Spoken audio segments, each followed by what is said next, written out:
Hello everyone, welcome back to the channel. I am Wulfrun. This is the cast of Realms of Alovar Gleaming Wildfire. Zac something Savage, or Zac Savage is just what he goes by now on all his socials, so he's not here. He is in a different plane of existence right now. He sends his love. He just says, don't let Tallus die, which basically means to the one healer in the party, don't let Tallus die. Cool. No pressure. He made up. Well, listen, you won't even have to worry about it, okay? Anyway, last time we had an interesting episode where it was basically 3 sessions made into 1.5. But a lot of things happened. Ramses decursed the spear, lost the spear, and got a new curse. Because the first god of dragons was very not happy with him.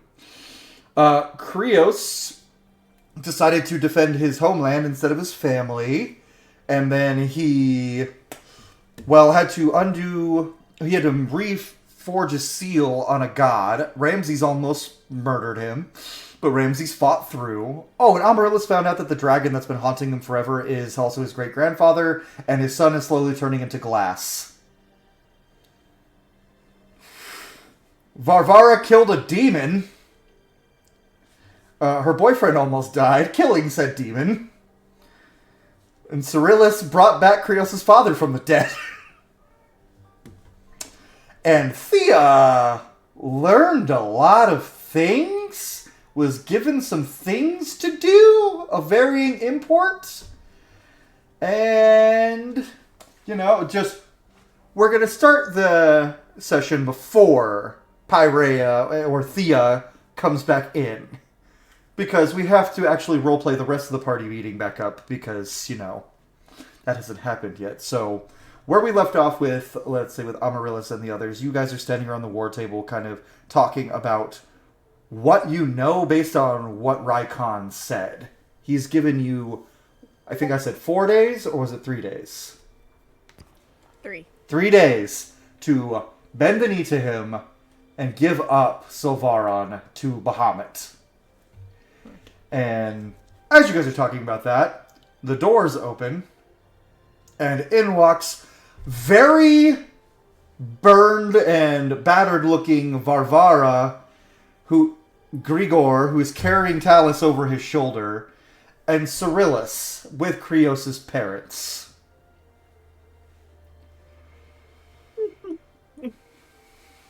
Is Tallus dead?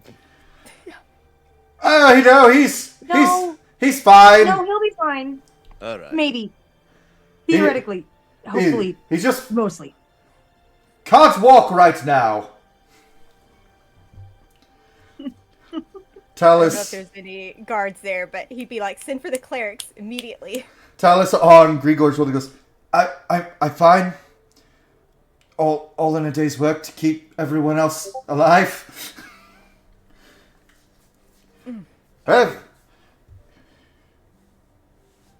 Seems you all were successful, as a gesture to Cryeos' parents. Cryeos' father still has he's still staring off into space a little, and then he goes, yes, they defended our home with a fervor I'd expect, and he looks up at Cryeos. Someone born to it would. Cryeos is going to run towards Varvara and his parents, and open arms. He's not going to be thinking. He's not thinking about war. He's just happy that everyone's alive. He's just going to go for hugs. Just looking relieved, but still very tense. Just goes to Varvara and says, friend, thank you. 1,000 thank yous. I didn't feel right even asking for a burden like this. Cryeos, buddy, I'm so glad to see you. And Varvara just gives him the biggest pat on the back. And she says, you didn't ask me for anything. I volunteered, and I would do it 1,000 times more. Do you understand? I do. That's why you're the best of friends. Thank you. And then he'll go over and he'll rush over to his parents to greet them. They both give you hugs and squeeze tight, and your mother goes, "Now let me look at you. Have you been... Well, I see you've let your hair grow a little unruly in the past few weeks." It's the style these days. "So you keep saying..." And she's just, like, going over you. Your dad is just, like, staring at the ground. He's just... Father, are you well? "Ah, yeah. Well..." Pats you on the shoulder. He's like, "Well, I can tell you for certain now. There's an afterlife." Pats you on the back. Indeed. Good to know. You can thank Was it hot or cold? Bright. You can thank Syryllis. She brought me back. Syryllis, I couldn't even begin to articulate my gratitude to you. Thank you so much. Think nothing of it. Any friend to my brother is a friend to me. And you have my talents from this point forward, as always. And Syryllis is just gonna like hug him. She's like, "Nope, now we're family now. Sorry about it." Everyone gets hugs this session. Lord Halakiir then goes up to Amaryllis and goes, bows his head. "Your Majesty, I hate to impose upon you, but with our villa completely destroyed, my wife and I may need to take residence." Not a problem. We'll give you space and a chance to recover as long as you need. You're welcome here. And he certainly goes, "I suppose we'll take the youngins. Private room he has here that he keeps going on about." Sure. Yes. The finest hospitality, of course. "Wonderful. Come on, dear, let's let him reunite with his friends. You can fuss over him later." And your mom just gives you a big old kiss on the cheek before she follows after your dad. And as she's passing, she stops at Amaryllis and she locks eyes and she goes, and leans in close for a hug, and she goes, "If you let anything happen to my son, I will smash both your kneecaps." That's fair. And she leans back I understand. and does a little mock curtsy and follows after her husband. And Good mom. Tallus, still on Grigor's shoulder, just goes, "Is there wine?" I have vodka. "Oh, I'm getting too used to this." And he takes a shot. Grigor just goes, "Where could I put the brave hero?" And he's patting him on the lower back. Just like, Amaryllis will, if there's any guards, he'll be like, send for the medics, make rooms preparations, like get it taken care of right now. he hands... Ned. Honestly, Tallus fucking earned that bed after last session. That combat was... He was MVP for sure of making sure everyone was alive. Mm-hmm. Grigor hands him off to one of your medics, and they kind of put him on a little stretcher and take him off. And then he just... And he has a moment to breathe. And Varvara, you see him... You look at Grigor and you realize he tried to say... He almost died to save you. In fact, he pretty much did for a moment. Grigor.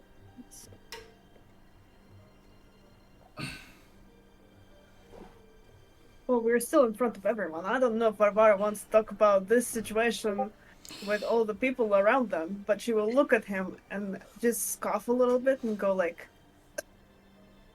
and turn away. She's mad at him because he tried to save her life and almost died. So, that's logic. Oh! I believe He leans down to Cryeos. "Does that mean I am in trouble?" Yes. Clearly, yes. Yes. Fuck. He just goes... And she's giving him this, like, side eye, like... "All I did was jump in front of a Well, I did jump in front of a demon's sword to save her, so... Didn't go well. He's a fool. A fool, I tell you. Would you rather be dead? I'd prefer that not be the case. I do quite like I you. would rather you be alive. You're more important than me. I don't mean to interrupt, but is Thea not with you all? No. No, she didn't come with us. I thought she was with you. Wasn't Curious. here. Interesting. And at that moment, a portal opens in the middle of the room, and Thea walks out with a look on her face clearly saying she didn't know where this portal was going to open. So she walks out and sees just all your eyes on her. Nice of you to join us. Speak at the Where door. were you? Hello. I apologize. I didn't mean to alarm anybody. I got kind of caught up. Your Majesty, Highness, Sir, I have something I need to show you. Could I speak with you for a moment alone?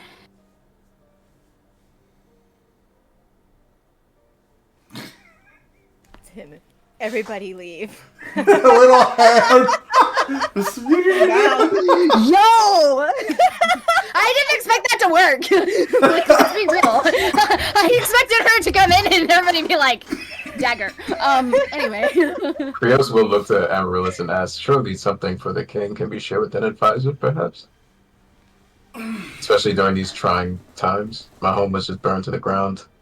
We're trying to find assailants. You wouldn't mind if Cryeos stays, would you, Thea? Suppose not. You're right, after all. It might be useful to have another set of ears.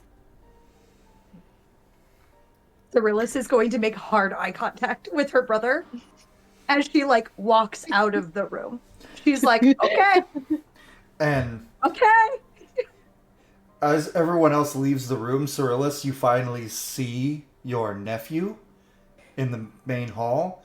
And you see that he is from head to about chest now. He's gotten worse. Glass. How dare you do that to me, first of all? She's gonna go and, like, have feelings over by the, like, dye glass, can feel stuff in there, baby that she raised since he was so young. She's not gonna be doing great. Yep.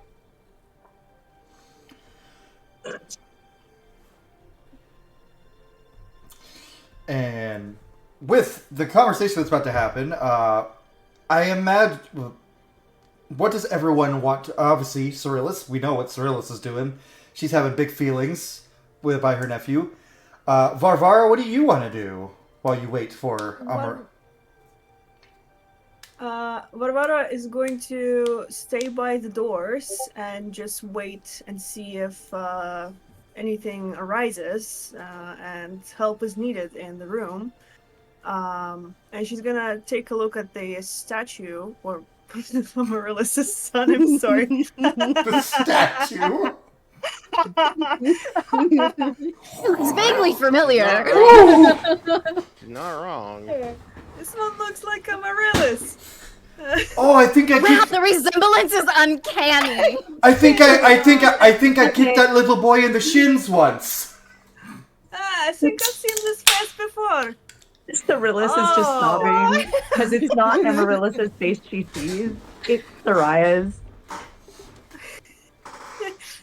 And she's just gonna awkwardly just like slide down the wall and sit down just by the door and wait and try not to look at Grigor, because the more I'm gonna roll for this. the more time passes by, the more mad she gets at the fact that he tried to save her life, and he thinks that he's more worth it. With She's worth more with than him.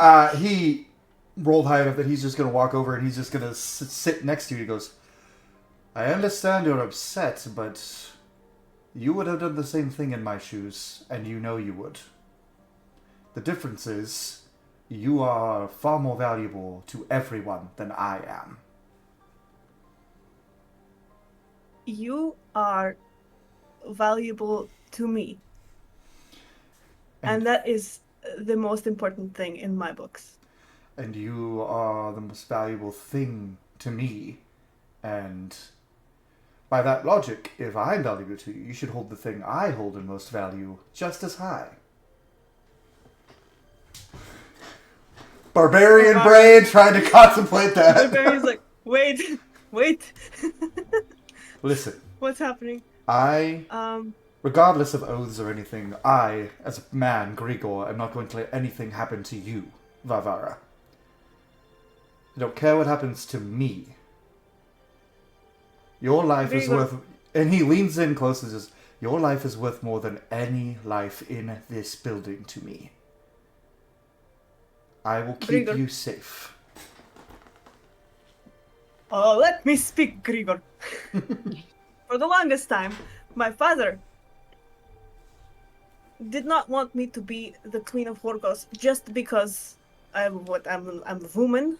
I don't know. And now you're saying you're a man and you have to protect me? I have had the training. I can protect myself. What I need you to focus on is protecting yourself. I know very well that you can protect yourself, but you tend to be a bit reckless in battle. It's part of your charm. But if you... I acted in the moment. I saw you. I thought in that moment that protecting you was more important than protecting myself.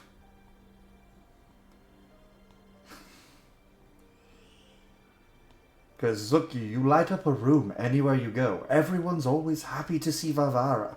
You're everyone's favorite person. And I'm just Grigor. You are more important because you bring everyone light in these dark times. You know, the last time I saw Cryeos smiling was when he was hanging out with you. It's the only time I've seen him smile since I've met him, actually. You make everyone laugh. You make Ramses laugh, for the God's sake. And I just fight.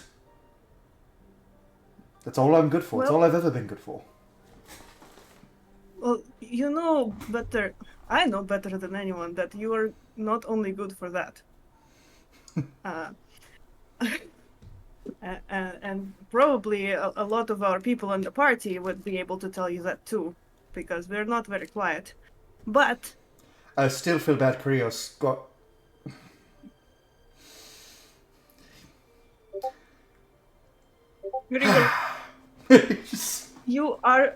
You have been the light in my life. My family is almost, all of them are almost dead, Grigor. Of course, you are the light of my life. You bring happiness to me. You make me laugh. You are the light for me. So how can I let you think that you are less worthy than I am? You need to stop this thinking. We are equals here, and we can protect each other. But you will not give your life away just because you want to save mine. Do you understand? He takes a long pause, just looks at me and he sighs and then, puts his hand on the side of your face and tilts your face up and says, I only promise to try. And then he kisses you. Varvara will reciprocate the kiss. The keys. The keys. Sorry, the keys. And she's gonna stop the kiss for a second and be like, I guess a woman can only ask for this much at this point, but we'll reconvene on this later. And she'll keep kissing him again. And with that, we're going to pan to, before we go back to Amaryllis and Thea and Ramses, what you doing, buddy? I'm gonna go find Tullius or somebody important and see if I can wrangle myself up a mount. Okay. So, I'll take a horse at this point, honestly. Anything on that note, that I can be astride. you see a man that you recognize, Tyros, the Draken, who is the general of the Sylvaron armies. And as you start to walk up to him, you feel a warmth in your pack.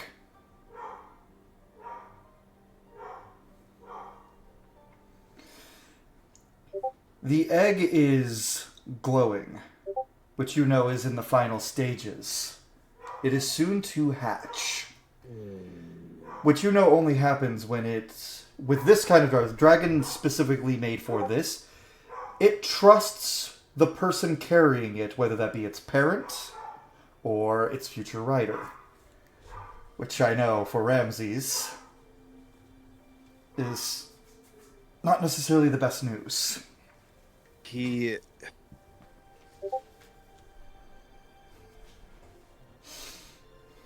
Ramses is gonna duck into a side hallway if he can, if there's one nearby. A cloister, alcove, or nook, perhaps. Mm-hmm.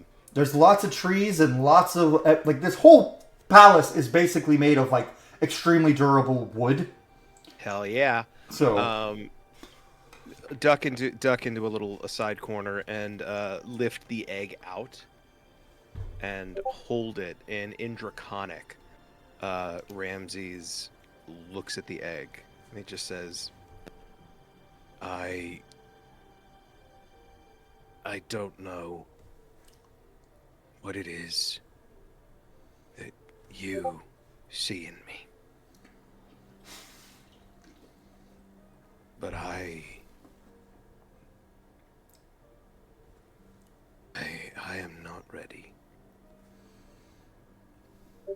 If this is the time, or the time is drawing near, then so be it, but I have wicked work that needs doing, and I do not think I will be able to give you what you need. But as I have done in the past, I trust your trust in me. However, you are a baby, and we are going into war. Unless you have a plan for that. I'm gonna give it a little pat, and I guess put it back in the bag. As you say, you hear... I heard someone speaking Draconic, but didn't expect any egg bearers here. You turn to see an elven man with blonde hair wearing a blue outfit with silver armor, leaning against the wall, with a very large, what looks like a young rock eagle, like a red eagle, that's the size of a small dragon behind him. And he's petting it and he goes, I've heard of you. Ah, you must be Argos. Pardon me, I don't know your first name, but I've heard of you. Ramses, you must forgive me. I do not think I know your name. My name is Sir Aaron Kaliakin. I am from the Reverin Radiant Sky Wardens. We came to assist in the... well, everything. I am always honored to meet one of the wardens. I do not. I hope you take no disrespect, Sir Aaron, but you are rather young for a warden, and I speak that as someone who was rather young when I took command of my riders. It was noted to me many times. You go on a covert op to let's just say, keep a god sleeping, and you get promoted quite quickly. Commander Kyle and Alovar saw worth in me, and here I am. Well, he is a good judge of character, and Sometimes. He looks down and he goes, I understand correctly, you are in need of a mount, yes? yes, it seems that this egg that I've been gifted is perhaps near hatching, but of course will be in no condition to ride to war in the next 3 days. Hatchlings are seldom good for that. We, unfortunately, had some casualties, and the mounts are not doing too great. We have 3 options, and he leads you on, and he leads you into where the Radiant Sky Wardens have been outside. There's one spot of the forest where there is a big clearing right outside, so that there's not a lot of dragons, because frankly, dragon riders in the Radiant Sky Wardens are very rare. Dragon riders in general are super rare. Yeah. So he shows, and he's like, we have a few options. First, and he pets a unicorn that is looking. It's a chestnut colored unicorn, and just like kind of just looking kind of mopey, eating some food. Her rider was one of our mage corps, and she was bitten right off.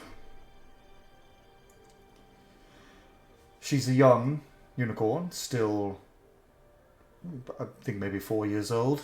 Quite graceful, quite fast. If you want something sturdier, he points, there are 2 other creatures. You see an unwinged mount that is a massive creature with 2 horns, one here, one in the center of its head, that curve upward. Armor plated all over. We have a Ronto, who had lost its rider. Powerful beasts, but they tend to only move in straight lines. And you do see a medium-sized griffin. She's the oldest. Her rider was one of our higher-ups, and she died saving plenty of us. That large green dragon attacked us, and she distracted it. Her griffin got away, but as you can see, and she has a big burn mark on her torso. She's angry.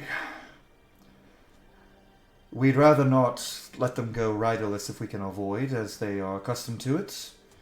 You may test your luck with any of the 3. If they choose you, you're welcome to them. I was second in...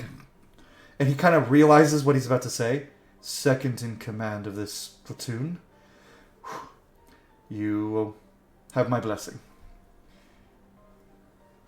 Can't wait to see what a dragon rider can do with another mount. Oh my.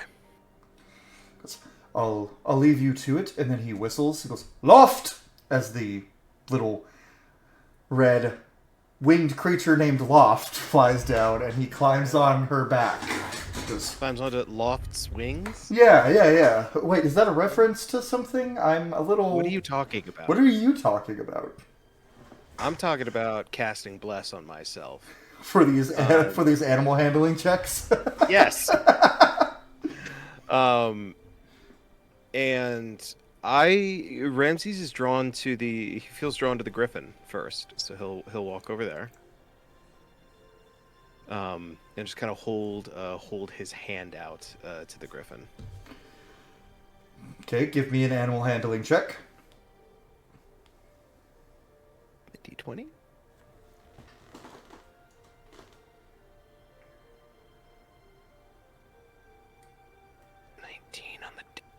Ooh. Plus 4.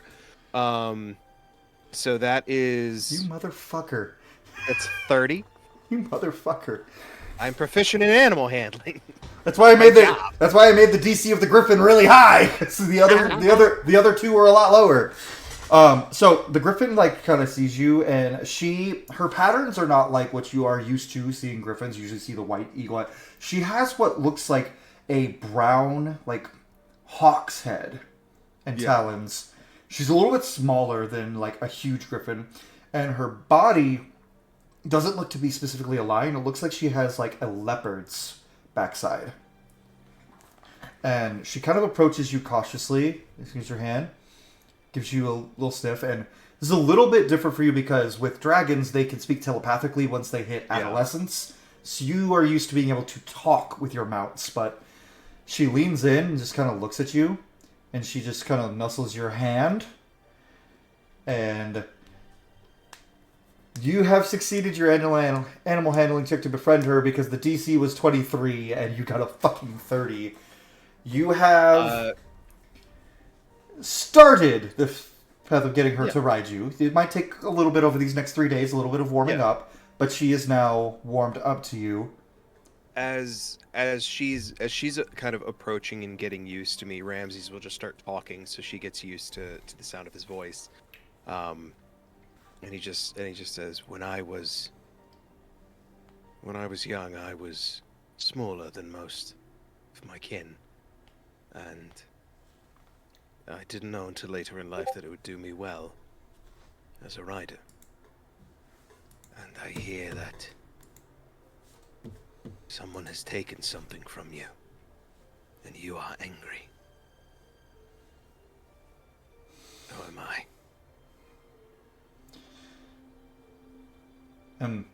As you're doing this, one of the Radiant Skywards, a young woman with golden blonde hair and green eyes. She just her name's Tally.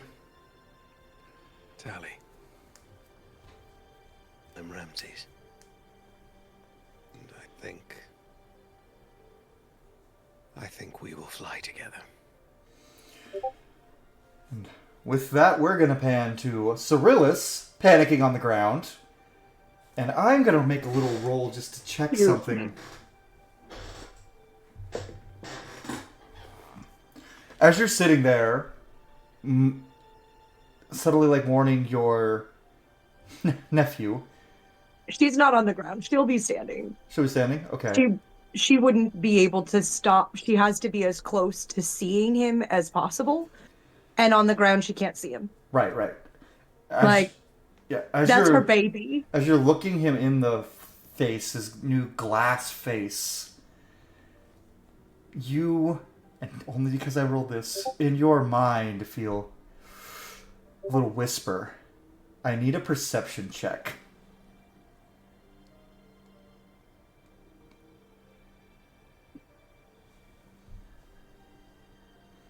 Well, that's a 19 on the die. All you hear is you hear a little sentence. Auntie, keep father safe.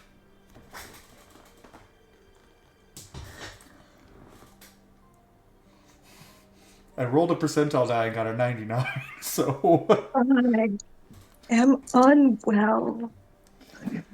So, with that, we'll pan back to how Syryllis is doing with that, because we've been avoiding this conversation long enough. Amaryllis and Thea and Cryeos, y'all go talk. I don't know We're just why. gonna talk. Yeah, we're just gonna have a little chatty chat. I keep getting pulled away, you see, and I don't always have any idea of when it's gonna happen, and my intention was to return before now, but apparently that didn't happen either. Either way, she pulls out the potion bottle that she got from her father and lifts it into the air. I have this, and then also she has the potion up here, and with her her open hand, she pulls out that little green squiggly thing as well. I almost changed my mind, but I said it out loud, so it's happening. So, in the other hand, she'll have this, like, green-looking... I picture it as, like, a little green, for lack of a better way, like a boogie, like, Little mini in there, flower. just, yeah. Just kind of in there. Moving around. I don't know if it's moving now. It is actively, like, bouncing and trying to, like... And at one point, it's like this. It's tiny and it's like bouncing, but then it expands and covers the entire vial. Whoa, ho, ho, ho. Cryeos, give me an Arcana check on the vial. You got it. You're like, hell yeah! Say less. Okay, it's a 6 on the die plus a 7, so it's 13 total. All you can tell with that is definitely demonic in nature, and it feels real close to home. Oh, I don't like that. Real glad I brought it with me. But I'm not entirely sure what this is, but it seems that whatever's going on is some kind of obviously poison effect, or it maybe not so obvious because it's a petrified. But this little thing might have something to do with it, and this should also help as well. If you don't mind, I would like to give it a try.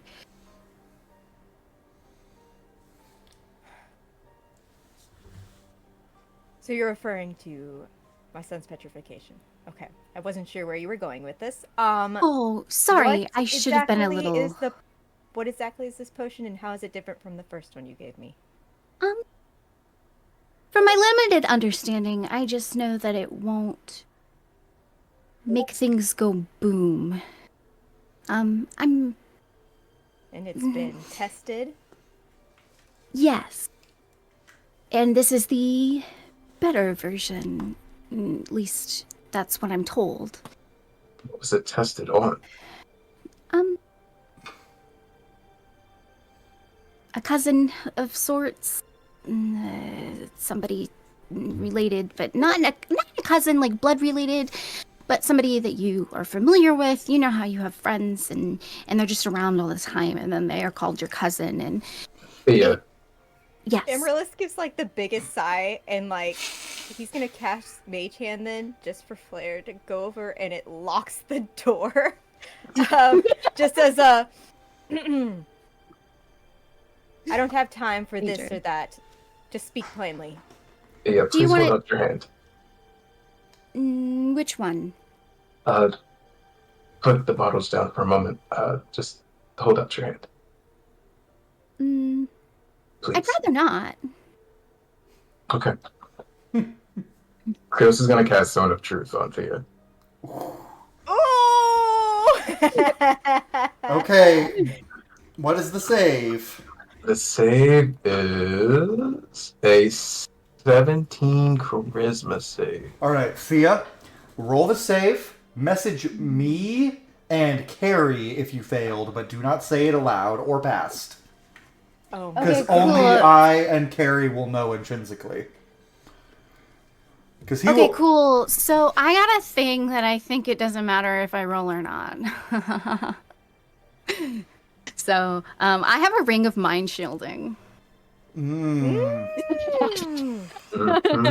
Okay, here's my question, Thea. Do you want Ramses to believe that it worked on you? Oh, hell yeah. Like, Roll me deception at disadvantage. okay, fine. And Cary, if you would like, Cryeos can roll insight. Just to be sure. I'll roll insight. Okay. Okay. Oh, boo. You said deception, correct? Uh-huh. It's still a 16. It was a 17 on the insight. So basically, you feel like, at first, Cryeos, it feels like your zone of truth instantly worked and Thea is completely under its influence. But then, there's a glint of something that throws you off a little. Since you barely beat, I won't say outright, but something messed with your spell a little. You don't know how much it threw it off. She's probably going to be mostly truthful, but there's a chance that she will lie still. Amazing. Thea, Yes. we haven't interacted frequently, but do understand that this is a measure needed given we're having a private conversation with the king. And these are tumultuous times. Surely. And you disappeared. Yes. You sound like you don't know. Well, I mean, I do, but again, I don't always have a say. I'm sorry. Did you want to help your son, Majesty? Because I feel like we're sort of wasting a little bit of time at this moment. Cryeos will look at Amaryllis, like quizzically. I haven't tested the last potion. Why would you think I'd test this potion on him? Well, clearly you're not that concerned, I guess. Scandalous claims. Your opinions are misplaced. I have Do you want my to save entire your kingdom son? being burned right now. Of course I went to save my son. Then we're wasting time. What would you like for me to say or to do to prove to you that I genuinely want to save your son as well? That bottle there is foul in nature. I sense vile energies radiating from its encasing. Where did you go? This? It came off of a picture. And I it beg was your just, yeah, it was on a picture and it was just kind of crawling around. And I got it.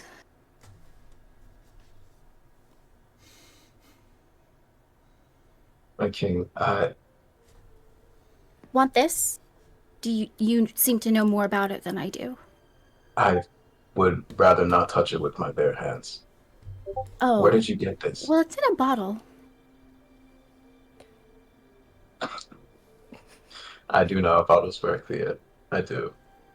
Oh, But okay, this well, picture, you left, Thea.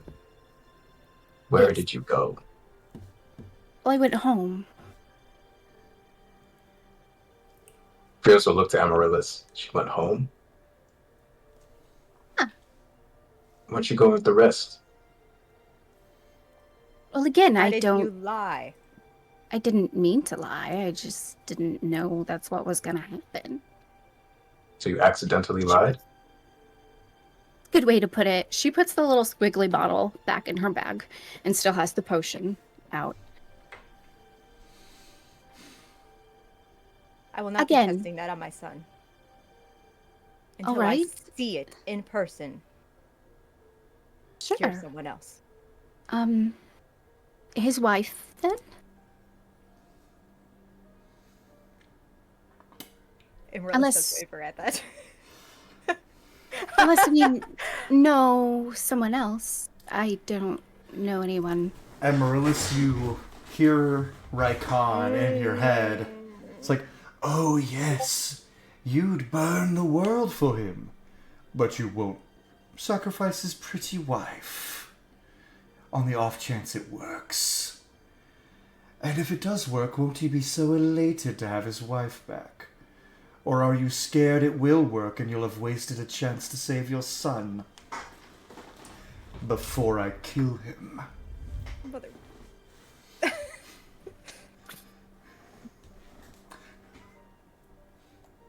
And sometimes I'm worried about how good I am at playing villains, guys.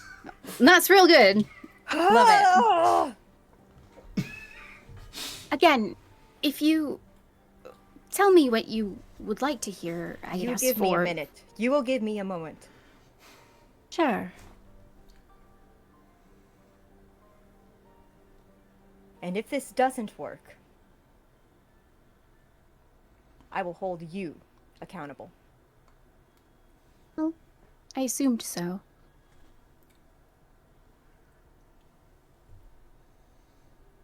Shall we? He glances at Cryeos, like, I hope you're not gonna judge me too hard on this. Cryeos would look back at Amaryllis. He wouldn't have been particularly moved by the suggestion of testing on the queen. But his eyes are going to be intensely focused on Thea. No thought behind those eyes for you. Head empty and no thoughts. Just glazed over. I'm sure they probably don't let anybody in there, so if you want to lead the way, we can give it a shot. You'll be surprised. We'll have quite an audience. Thea. Sure.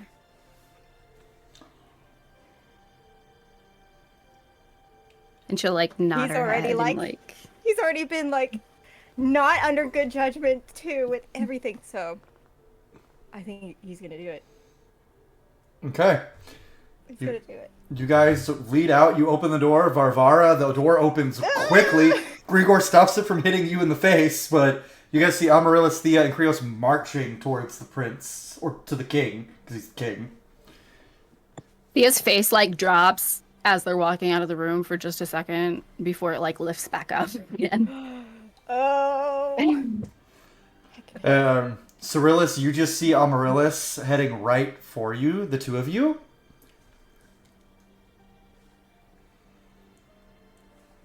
And the boy?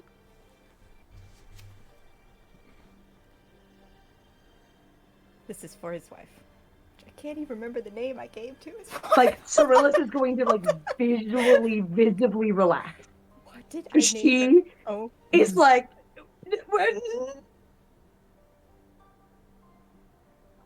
Oh.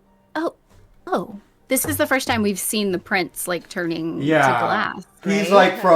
from titty up basically is fully glass. Sorry. Titty up, yeah. I'm sorry. Usually that's not funny, but for some reason it was. But he is stone from the chest down, and his wife has completely become onyx. Or, I'm sorry, or obsidian. I think I said obsidian last session, but it's still the same curse, but it's just reacting differently. He's glass? Cat. Half glass. When did this happen? She looks at the mages who are around. Sienna pops up and she just says, about 3 days after His Majesty left. Okay. And it's going how quickly? Well, it's only been 4 days since it started. Progressing faster. It started just at the top of his head, and then since it's just fully. Interesting. Is there any chance that we could, scoot him away? Just in case. Glass is sort of fragile, Tyros raises it. Tyros raises it. Wouldn't it be smarter to move the solid one further away? Suppose that we could do that either way. Tyros, he looks at Amaryllis for permission to grab the queen and move her. He's like, be careful. He picks her up and you can see even he is straining, and he moves her about 20 feet away, puts her down gently, and just walks away. He's still watching, but he's like, Thea, Syryllis' hand, just follows behind, this should be This should work. I'm not really sure fully how the stone will come off, so I don't think it's just gonna melt. I don't think that's how it happens. So I just wanted to be safe. If you all are ready, I guess I can go ahead and do it. And before she administers the potion, she is going to steady aim herself. Okay. Just in case. And you do have to put it. You do have to put it in her open I'm mouth. curious. Thankfully, Yeah, both their that's mouths were open. open when they turned. Thea like approaches Oh my and gosh, just oh my like, gosh. it's like Okay. Now it's time for the DM to roll something. Okay. So as you administer this potion into Queen Alethia's mouth, that was the name Alethea, Sindy. I got it. I got it too. I'm gonna... You see the potion just kind of pool in her mouth, and then it suddenly seeps down and spreads throughout her entire body as the obsidian glows blue. oh, And then that's... you see cracking all throughout Step back. as she crumbles Like entirely? entirely. But you see a blue form still standing in the pose she was, and you see slowly bones, then muscles, then flesh reconstituting. As seemingly what this potion did was destroy the stone body and rebuild the original body from scratch. And she shrieks in pain, and then she just... And her auburn hair is now flowing. It seems as though it's covered in sweat. And she just, looks up and passes out. Tyros just catches her, puts his arm under, catches her. And he goes, I think it worked. God. Call for a medic. Syryllis? And he starts, holding out towards Syryllis. Syryllis is just gonna go over and, start. I don't know what I'm gonna cast yet, but it's gonna be just something to keep her stabilized. Sienna runs Syryllis over as is well. not really the healer. She's a bard. I know, but then Sienna runs over as well. Then Tyros goes, should probably take her inside to Healy. Okay. Come on. He starts leading way with the I want a queen. full report. Full report. Okay.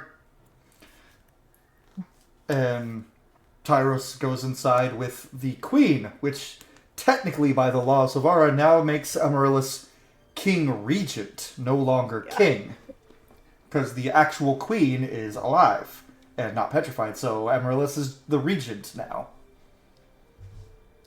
But, It's fine. It's fine. as far as you know, Alethea is alive. And the potion worked. And Amaryllis is back by, and you just hear, it could have saved him. Pity. You won't get another chance. Shut your mouth, sir. It worked. Get out of my head. It worked. You seem surprised. I'm pleased. It's every scientific endeavor. I mean, you're never fully sure, and I wasn't positive how it was going to happen, and I don't know about the rest of you, but I've never seen anything like that. Huh. Who made that?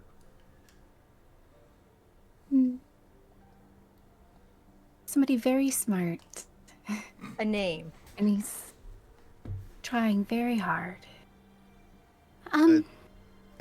Is Ramses back in the room at this I feel like at this point you probably would have heard the commotion and come back in. Everybody would have been like, "What?" Yeah. Do I, as I hear this question be asked, am I aware of anybody of the kingdom who would have the power an ability to brew such a concoction. Give me a history check, my good sir. Just bless last. I don't think it's lasted this long. Damn it, a minute. I was about to be like, Damn. I have another spell slot. I'm not gonna do it. Oh my god. I'm very bad at history. Cocked. 10. you know, you were never really real involved smart. with like the science endeavors and like the magical, like, because like obviously in this world science and magic go hand in hand to create like medicine. So like, Yeah. you're a soldier, man. You're and I'm your a horse fam girl. and you're a horse girl, and your family is not super high up in the nobility, so it's like clearly someone way above you on the totem pole would be responsible for this. But that's all you know. You don't know any names. As Ramses enters in and as this exchange is happening, he'll say, the other day when we met Tallus, you had another potion, and you I said, still have it right. Mm-hmm. you said, Yeah. I think to your own regret, you said that it was from that your father had made it. Did I? You did. I don't have a father. Mm. Well.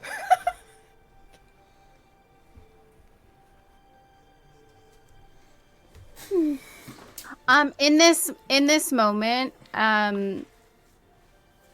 Amaryllis is going to hear a psychic whisper as I use one of my psionic die to shoot you a message, and we are tethered for 2 hours. Oh boy. Oh boy. So basically I can talk to you and you can talk to me. Hold on. To send and receive a message. You and the other creature must be within 1 mile of each other. A creature can't use this telepathy if it can't speak any languages. You don't have to do anything. You can just reply to me, but it's only me. And then we'll have that for 2 hours because I rolled it. You're going to hear in your head, trust you to not overreact if I tell you more detail. He's looking right at her. He just gives her a nod. Like, My father is not my birth father, but he is of House Valron. Just kidding. Listen to me. I was like, no. Lie. I was like, no. Nothing but deception from you. I think my With names. my the silence of everybody like, wait a second. It's and then all right. and then me like, I was like, wait a minute. wrong house. So I was about to say, Will the deceit ever cease? that's the royal family. I was like, are you about to claim to be a princess? No. He's from the house of Erevan, if you're familiar. am I familiar? Yeah, they House of Raven's patriarch is the House of Raven is known for having multiple children that they adopt and train to do very, very, very different endeavors, each of them. Some are assassins, some are spellcasters, some are thieves, some are spy. Like, they do a lot of different things. Some are soldiers.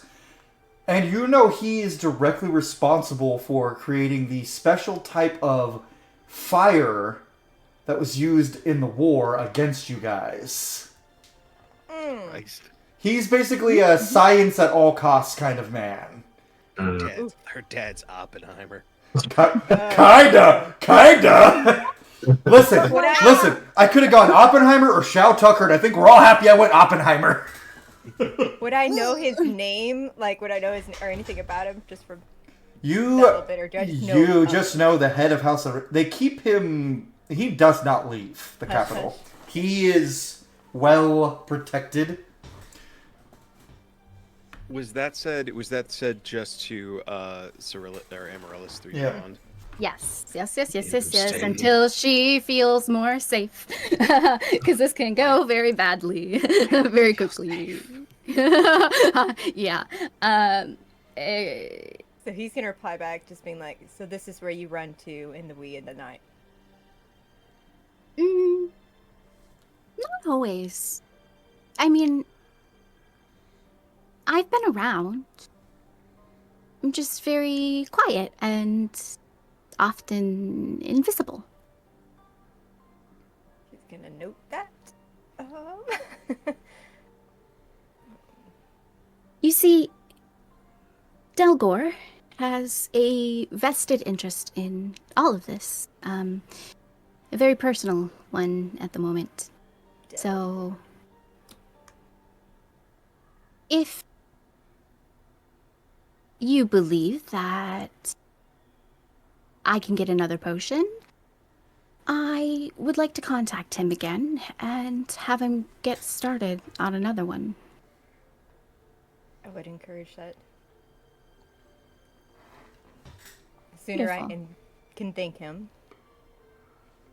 But that doesn't mean I completely trust you yet. I'm going to keep an eye on our queen. Well, See how she that makes recovers. sense. In that moment, Thea will kind of like end their mental. They're just like staring at each other.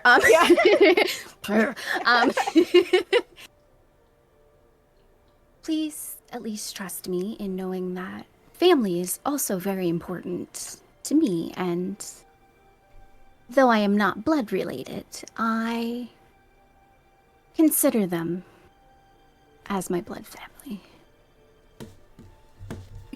So, What would know you have me that- tell the others? I don't know, whatever you want, I suppose. You can tell them that you sent me somewhere.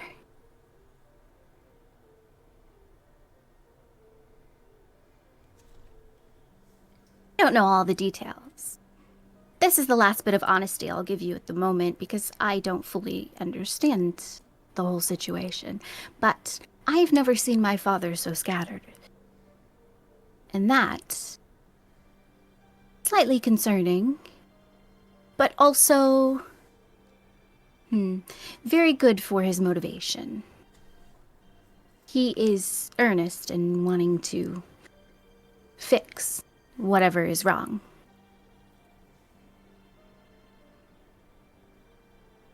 I understand. And then Thea will like, oh, go ahead. He's just gonna say whoever it is that motivates him. I understand. Please. It's nice to talk to people from time to time, but unfortunately it seems we don't always get that chance. Yes, it would make it a lot easier if conversation wasn't dodged.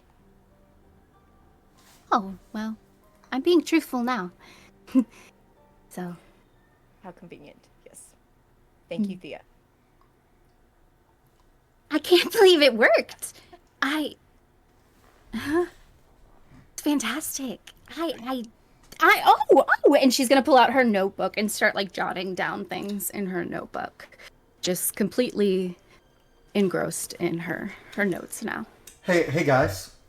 So the prince's statue, the glass has receded back up to his neckline.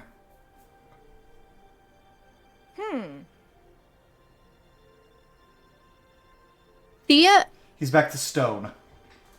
approaches this now completely stone.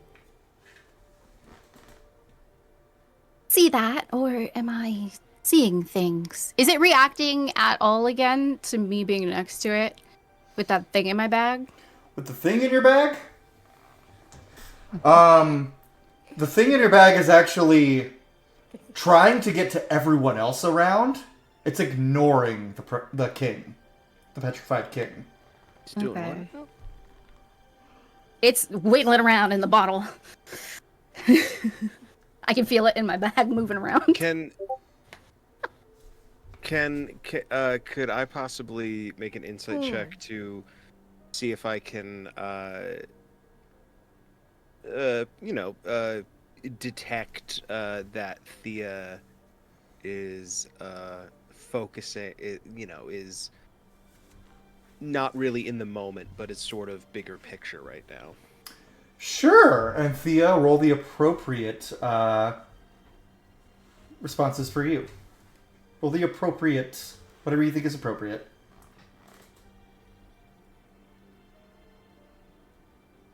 Let's see. I got a 25, but you're fuck me. Cool. I love when the dice tell a story. I got a nat 1. Oh. So. Oh, you can tell Thea is actually trying to figure something out right now with the cape. You keep calling him the prince, he's the cape.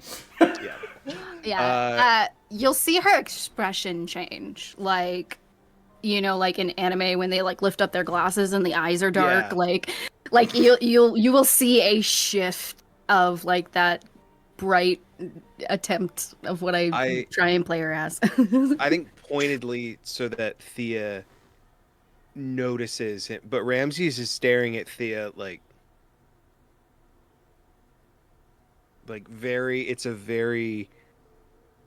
he almost wants Thea to know that he's like he's onto her basically. We'll circle it a couple of times and lock eyes with him like around the king. Like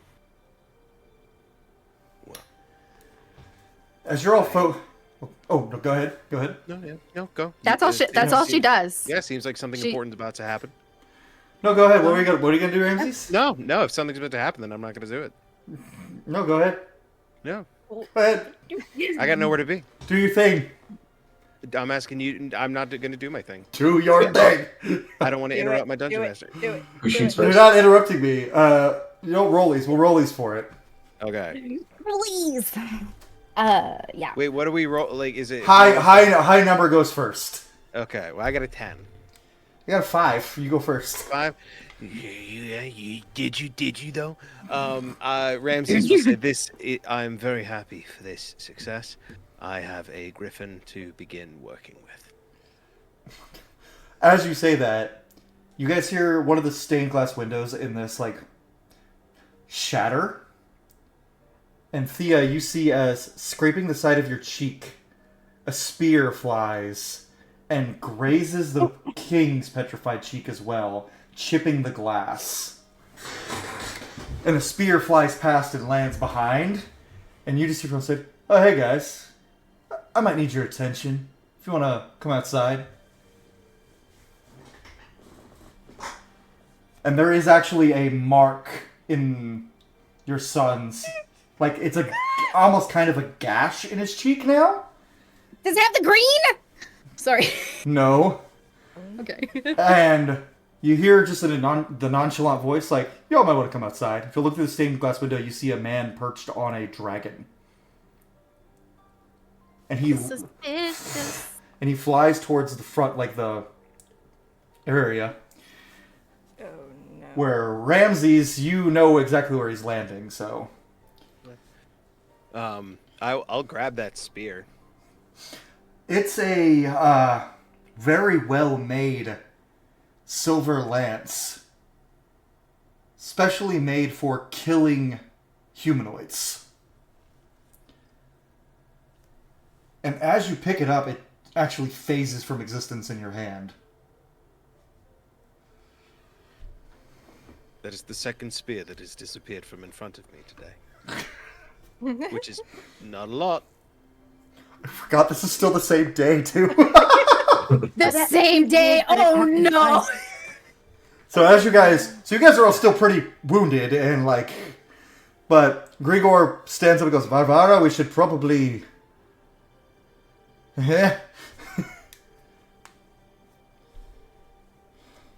She's like, "Where's my unmute?" I'm sorry, Grigor. What did you say? "We should probably go. There's a guy threw a spear." Follow me. I don't know where he's going. Okay, But so let's go. as you guys all run outside, what did you have, Sindy? Yeah, I was gonna say no. Amaryllis is just gonna command immediately, protect my son. They form a full turtle shield wall around him. They better. As you guys run out, you guys see, Ramses, you see that Aaron, he's got a bow pointed at the assailant, and you see a very tall Eladrin man with darker hair and sort of autumn skin tones, wearing armor that it looks like is made from humanoid bone. Ugh. And his left arm is actually what looks like made of platinum. And he, his entire left arm, and he's leaning on a massive bronze storm dragon, an adult storm dragon. And he's just looking, he's like, "Aw, Aaron, is that any way to greet an old friend? Come on, man. I'm not here for you. Come on, we don't have to fight." Aaron just goes, "You attacked my patrons in this battle, you very much." And the one goes, "Speaking of which, hey, what's up, your kingliness?" I don't know, I don't really pay attention to human lords anymore, or elven lords, whatever you are. And he's leaning on the same spear that Rance was thrown through. He goes, "I figured I'd get your attention. Just want to let you know, Lord Raikon, he's shortening the timeline. You got till tomorrow now." Oh. He goes, "He didn't expect you to succeed. Good job, but you just pissed off a dragon. Not good job." Let him suffer. Oh, well, he won't be pleased to hear that. I look forward to killing you tomorrow. Pleasure would be mine. I don't know. I think my old friend Aaron is gonna want dibs on that, isn't he? He's where he goes, "What do you say? What do you say, Aaron? 1-on-1 right now?" And Aaron's looks like he's ready to let loose that arrow, but then he drops. He goes, "No, I will not shed blood at a time of ceasefire, as you have attempted to do, it seems. It seems my friend Draco is long dead." "Nah, your friend Draco just woke up." "Oh, by the way, you heard from any of our old friends lately?" "Oh, right." He pulls a skull out of his bag. 2 skulls, and he goes, "Oh, look, some of our old buddies. Say hi, Ulrich. Say hi, Wandy."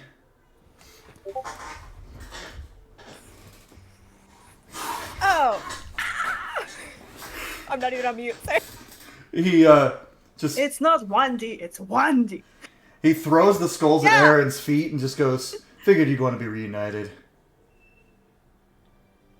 And Aaron looks very much like he wants to immediately do what he was about to not do, and he just goes, "No, I don't want to burn up your pretty bird." He pets his dragon, then just mounts, gets on, and he goes, "I've heard a lot of stories about this bunch," and looks at Cryeos in particular, and Ramses. Not impressed. He goes, Who is this charlatan? "Oh, pardon me. Name's Draco. Commander of the Aerial Knights of Lord Bahamut." You seem new to station. Nah, just left the Radiant Skywardens when they realized they were full of shit.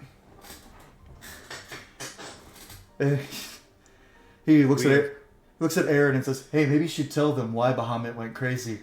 I think they'd love the story." Well, you'd call him going crazy. I'd call him just waking up a little.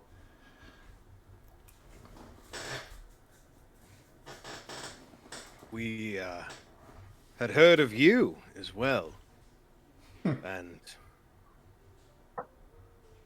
disappointing. I think you, of all people, are the last person who could call a dragon rider disappointing. Where's your dragon? Oh, right. And tomorrow you'll find out what a real storm dragon's capable of. I'll be looking for all of you, but you, Ramses, oh, the spear's gonna have a fun time finding your skull. And then he's going to have his dragon Brutus flap his wings. And he's gonna fly up and away. And Aaron looks visibly shaken, and he's just clenching his fists as he looks down at the two skulls. Then he makes a beeline for Amaryllis as one of his commander like tries to stop him, and he bats his hand and goes, Lord Amaryllis, I feel I need to tell you a story. All of you. I was part of an expedition with Draco and some friends into the chasm. We were told to kill a god called the Night Father. Well, we actually went in there to save a girl, which was... So we got more than we bargained for. Bahamut himself was trapped down there, and he bade us kill the Night Father to set him free. And we did. We lost our friend Ulrich in the process. Draco took it really hard, but what we didn't realize at the time was that when we killed the Night Father with a specific blade, all it did was untether his soul from his mortal flesh. But his soul was still tied to Bahamut's. The darkness in his soul infected Bahamut's, and Bahamut started to view mortals as a pestilence that needed to be eradicated. So in a way, we stopped the coming of one god only to hasten a more powerful god. And that is part of why Lord Kylan sent me, because he wants us to undo what we did. It's on my shoulders now. I offer you any service I can.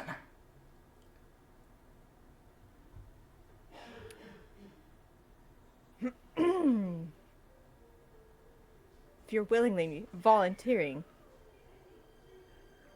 why don't you start with taking out your friend who just tried to assassinate my son? That is my intention. I may require some help in that Draco and I were once evenly matched, but I feared Brutus may be too much for Loft. A bird, she's a beautiful, magnificent, powerful bird, but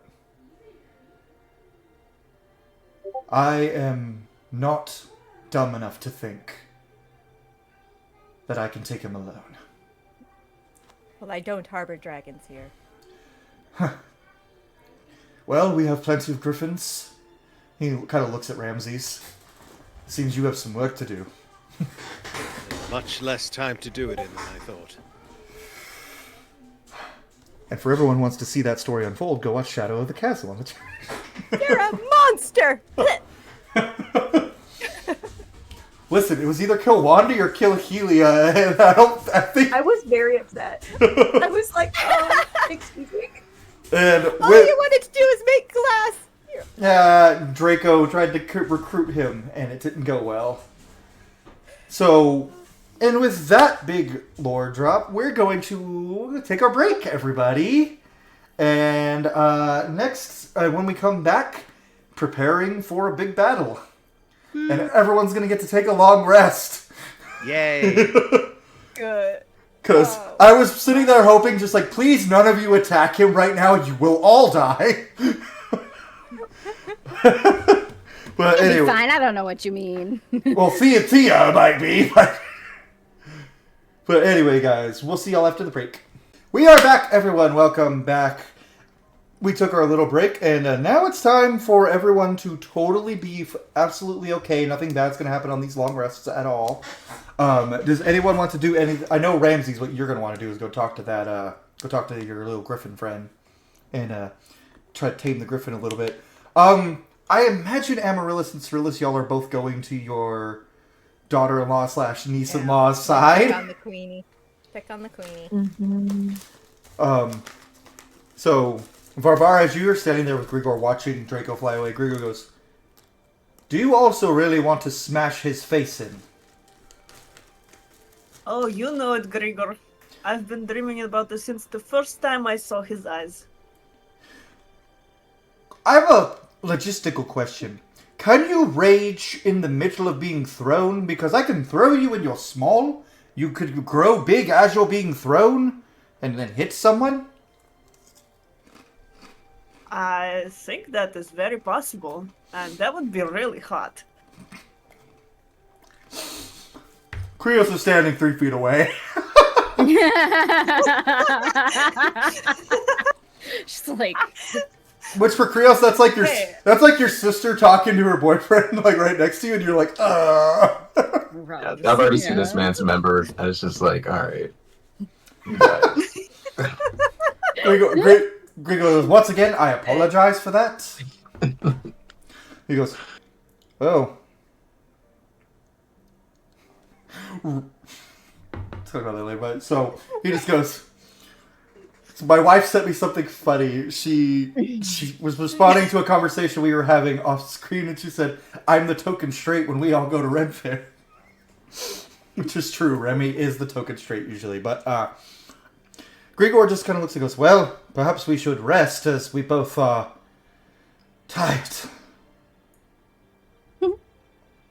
Yes, that might be a good idea. And first, before they go, Varvara is gonna turn to Cryeos and ask him if he's okay. And actually, I'm just gonna ask you, Cryeos.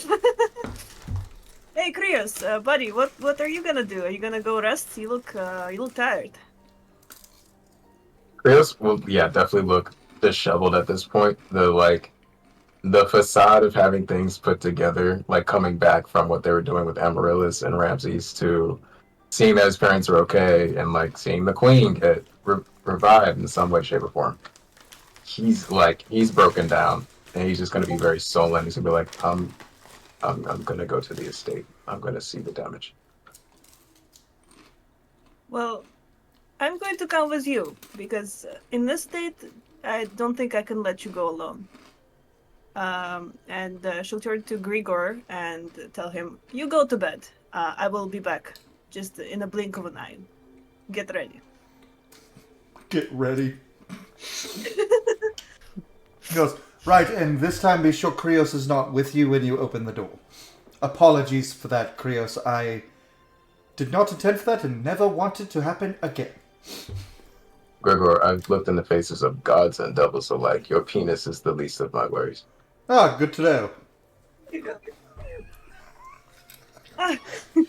Varvara is actually going to laugh at that, like with like a really nice, unrestrained, hearty laugh. And then she's gonna be like, I missed you, buddy. Let's, if you'll help me, of course. If you want to be alone, I will respect that, but I would really love to come with you. Of course, friend. I appreciate it. Okay. He'll start to like trudge off. would the two of you On that mind way. another set of hands? Sure. Cryeos? Okay. Horny lady, let's go. Horny lady. That's you.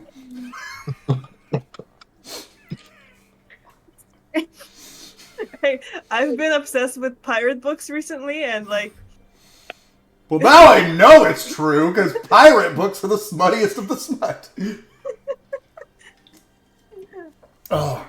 So, Cryeos, if you don't mind, I wouldn't mind tagging along with you guys. I'm pretty rested, so even if we run into trouble, I should be okay. Good to know. Thank you for joining. Problem. You know, just kind of like we've- stare at Thea for just a moment, just for like a brief moment, but then he'll look towards a direction to walk towards the estate. Varvara is gonna come up to Cryeos and kind of like walk with him as she gives him a hug around his shoulders. And is Thea nearby as well? She's kind of fell back just a little bit, but she's fairly close. Like within reach of her hand? Yeah. Varvara is gonna pull Thea in as well and kind of walk in between them with like a peppy step. You sure have a lot of energy still. Hey, I am small, but I compensate with the fire in my soul. Fantastic. So. Before Thea pushed her way in, she would have used her sending stone to send a message to Corgal, sorry, and let him know it's 25 words for the sending stone, right? Okay. She'll keep it pretty simple. The potion worked. Tell your mother. Tell my father. I think your brother is somewhere here. Stay safe. Please. Iolanthe. Well, he'll know. It's not a letter. Well, they don't know your name because they watched the episode. So. Yeah. But I was like, I don't need to sign off. He's going to hear my voice in his head. Well, not in his head, in the stone. It actually takes a while of you guys walking back, and he just says... Ah, damn. He says, good. Your father is already making new batches. We got a lot of new imports required for the potion. Stay safe. I don't like that. Iolanthe. Be careful. So that happened while they're walking. Mm-hmm. Damn it. Is the sending stone quiet when it Yeah. Nokia rings back? Okay. Can I roll like a deception so they possibly didn't hear that conversation?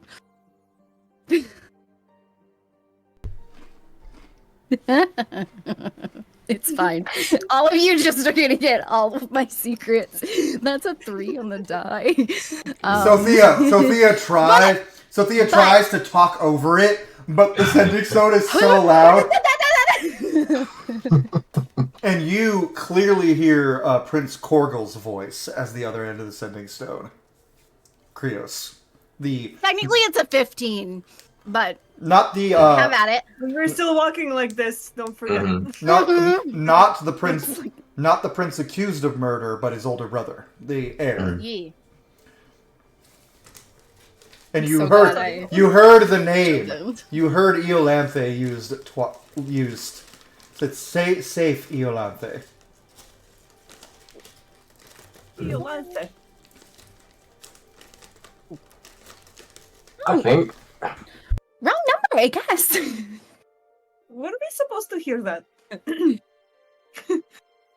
know, I really didn't think about it. Well, rather, I didn't assume I was going to hang out with anybody else for the evening. Iolanthe. Who was that?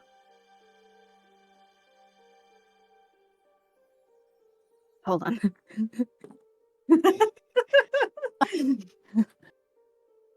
I'm not sure why he called me that, I guess. Roll deception.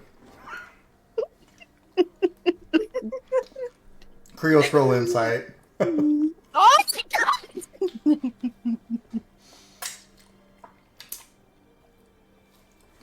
Another 17 on the inside roll. I hate everything right now, but the dice are amazing. I love it too. It's a nat 1, everybody. So, yeah, she's clearly lying. Like, Yeah, totally. she clearly it just seems like she's thrown off that you guys heard that. So she's not her normal composed, like, oh, yeah, so she's more like stumbling over her words and... My ear fell off. That's In the another game. sign. You see Just, yeah, right? Just her, off. her ear That's falls... what happens to Thea when she's lying. Her ears and horns fall off. She's not even a tiefling. What's happening? She's a human. I'm stupid. Yes. A white woman. I didn't go no. through this much effort. I'm a tiefling. Fight me. Varvara's gonna look at Thea and just say like, "That's a pretty name," and kind of like wiggle her eyebrows, like, "I know you're lying to us." It hadn't come up. I suppose. And the grip on Thea, Varvara's grip is like a little tighter right now. I'm so glad I tagged along. Cryeos is gonna be like, sure, yeah. You don't know. That's sure.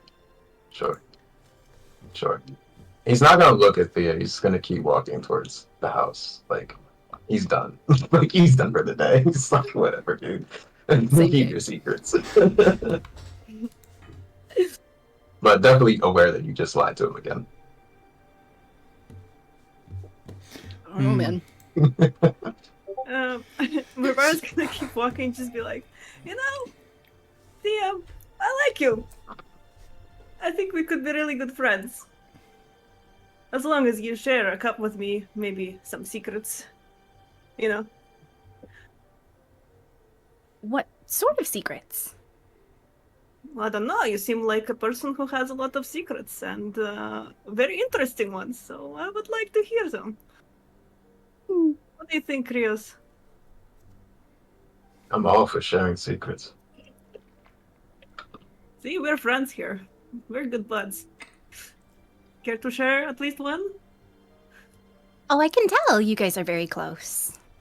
Well, I suppose I sort of shared unintentionally. I go by Thea when I'm not home. So, I feel like I'm in trouble, you know, if you would use Iolanthe. So, Thea is more appropriate. That's a secret. Can I do a check on the name Iolanthe? Like a history check? Like, Sure. be aware of something they've done in the past? Sure. My demon! Bah. Sorry. I mean, That's a 6 total. You don't know Hey. shit. I have +5 on history, eh? Let me check. Let me try. Your DC will be harder because you are not that affiliated with the kingdom. Mm-hmm. Krios is a lot more affiliated. But I rolled an 18, though. Ooh. That's a good question. I don't think you would have heard of Iolanthe in particular, just because she's never done anything in Horgoth before. That was her first time in Horgoth.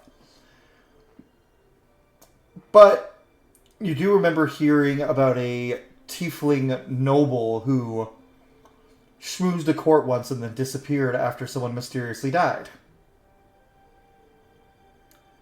You don't know if that's her, but... Okay. Varvara will keep that story to herself and share it later with her friend privately. But for now, Varvara is just gonna kind of intentionally brush the whole thing off. Well, see how it is then. Let's keep walking. Cryeos, we've got your estate to look at. Speaking of, you guys arrive at the frames as you see the big arch that says House Halakiir burned completely to the ground. And it is nothing but ash and rubble. There's nothing. The Baelor's body is still, like, on the ground. And you see the dead bodies of a few of your family's, like, caretakers and servants who didn't make it out. Some you'd known your entire life. Some helped basically raise you. In particular, where the house used to be, you see your old nanny, who then became a housekeeper.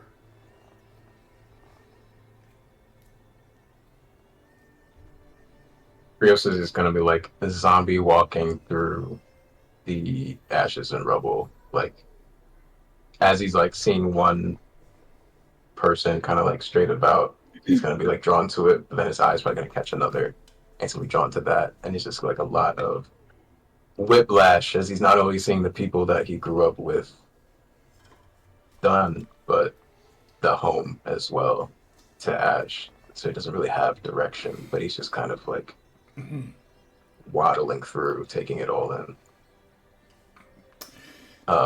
But he will walk towards try to walk towards the Baylor's body.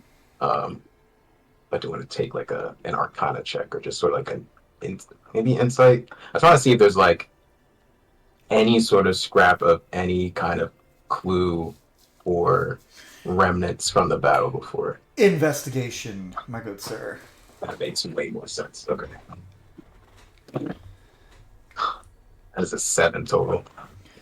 You start to look at this body, but the more you look at it, the more you see blood stains all over its body. Not its blood, the blood of your people. And instead of investigating, rage is flowing through your body right now. As the creature is dead, you see its skull like completely caved in the shape of Varvara's hammer.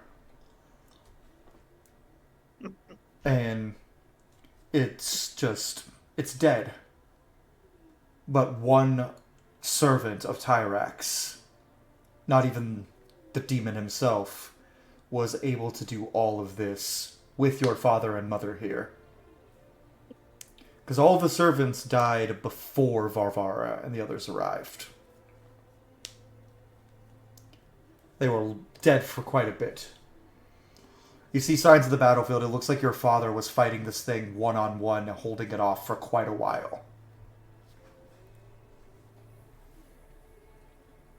He's gonna clock that, and he's gonna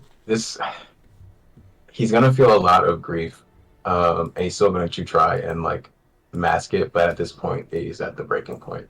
And he will look towards Varvara, and he'll have like a smile on his face, but there are like very visibly like tears strewn, like flowing, and he's just gonna be like,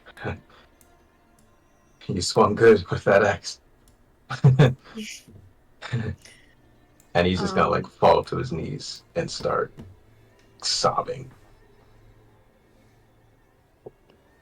Varvara is gonna come up to Cryeos and fall onto her knees as well, and kind of put her hand on his shoulder and kind of put her head to his head, and whisper to him, "I am sorry, my friend.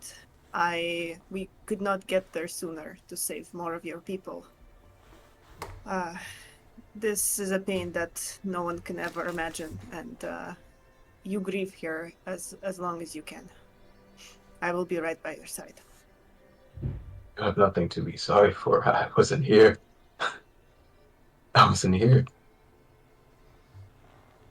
But you were.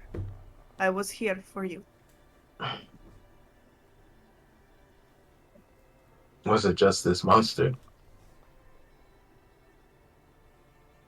Was it just this one? It seems like it was, but that's at least the only one we saw. He was a tough one. I almost died.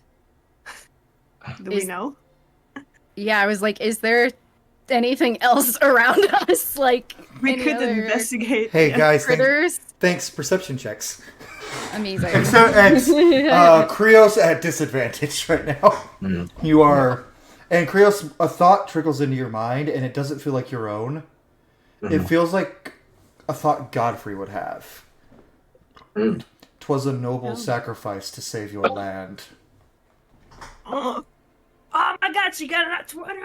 Nat 20, 32 in total. What did you guys get? I got a 5. Sorry. I got a 14. Okay, so as you guys are pursuing, kind of looking around, Thea, you do find that there was... Oh, actually, we'll get to yours in a second, because yours is fun. Cryeos, you're sifting through the ash, and you feel something that's been left on the little training ground for a couple years. You pick up the little wooden sword you used to spar with Varvara with, perfectly intact. It looks like it wasn't even touched by the blaze. Cryeos is gonna pick it up like gingerly, and he's going to turn to Varvara, but he's not gonna say anything because I imagine she knows. Yeah. He's just gonna hold it, and he still has like the residue of tears on his face, but at this point he is just like symbolic. It is time for arms, and it is time for rage, and he's going to grip this sword very tightly after picking it up so gently, and knowing why what happened on this day happened, and the entity that might be playing a role. He's done. He's done. He wants blood.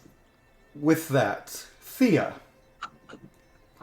you find on one of the servants' bodies there is a burned letter. None of it's legible, but one thing is obvious. The wax seal of House Burgleys. Son of a bitch. And the only words you can make out of this letter are "Kill House Halakiir." Ugh. Thea will hold on to that, and while she's been kind of roaming around the ash and rubble, she is pulling any bodies that she can find kind of out from whatever position that they had fallen, and is laying them on their back and putting their arms across their chest and like closing eyes and things like that, trying to respect the space that they are in because it is a home. And after she finds that letter, she will approach Cryeos and Varvara. It seems like I don't know what language this is in. I don't know if the rest of you, if either one of you know what this is. And she'll hand the letter down. Cryeos, when you touch it, the words change from the tongue of demons to Elven, just so you can read them. Mm-hmm. And the body that you picked it off from is your family's newest hired, servant. You hired him shortly before you left. And on this letter, it basically just equates to, take your time, the poison works slow. Keep putting it in their food. Be sure the Cryeos Halakiir and his parents die. Signed, not General Christoph Burgleys, Captain Marcus Burgleys.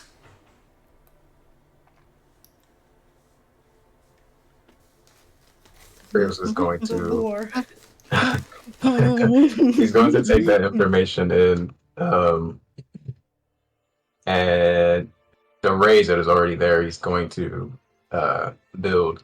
But knowing that there's been active poisoning going on, and his parents were at the home while it was happening, he will look to Varvara and Thea and say, "Thank you, Thea, for showing me this, and thank you for treating the dead. I appreciate that. But we must make haste back to the palace." Did you read the letter out loud for us? Yeah, I'll say Cryeos read Okay. the letter out loud. That was my next question. So yeah, I'll say he relays that information. And as we make our journey back, there's a secret I will share with you, Thea. Cool. Can I have like a 10-second pause to ask Cole a question so I don't lose that 32? Sure. Since I did so stellar with that 32, once Cryeos says something about poison, is there anything I notice about any of the bodies? I will say not any of the bodies here, but when you get back Okay. and you talk to Cryeos' parents, I will keep that 32 for you being able to analyze his parents. But before we proceed on with walking back through the forest to the capital, the Castle Sylvaron, we're going to pan back to Amaryllis and Syryllis. As they need to have some moments between the two of them. Quite a few. Jeez. They've been separated all day. All day. For the characters, it's all day. For the players, it's been like over a month that their characters have been separate.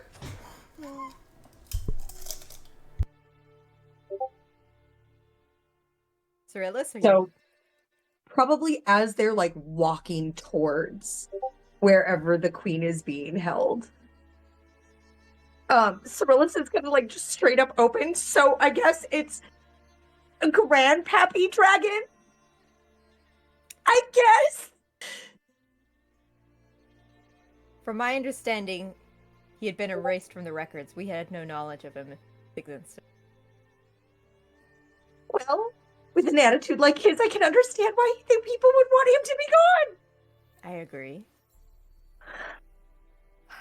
Even though I do understand why that would possibly turn somebody very, very angry and very, very evil. Maybe.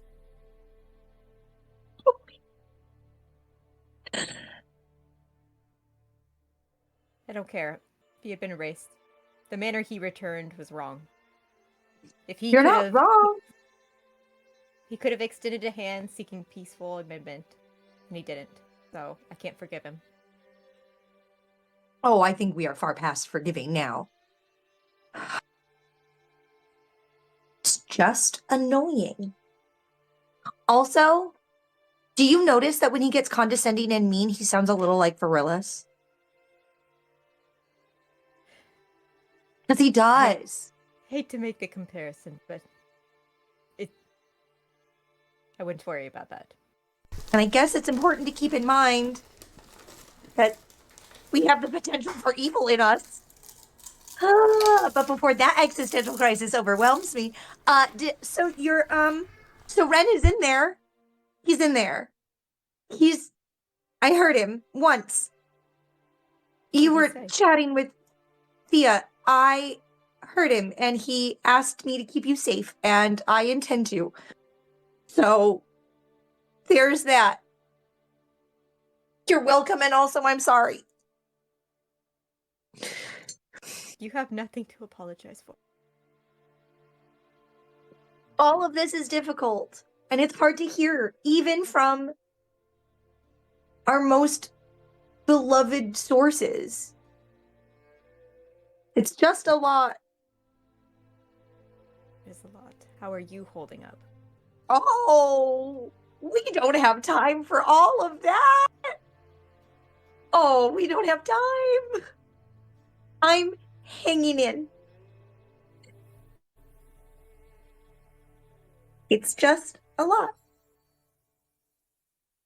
I fear it won't get easier anytime soon. Nope. If at any point you need to step back. No, I'm okay. I'm gonna make sure that I rest. I'm gonna make sure that my body can keep up. It will be fine.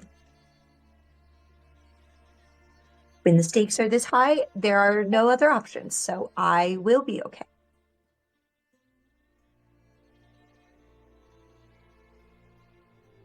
He doesn't fully believe that, but he's not gonna say anything. Like, It's hard to be so brave. shall we check on Alethea? Yeah. Alicia?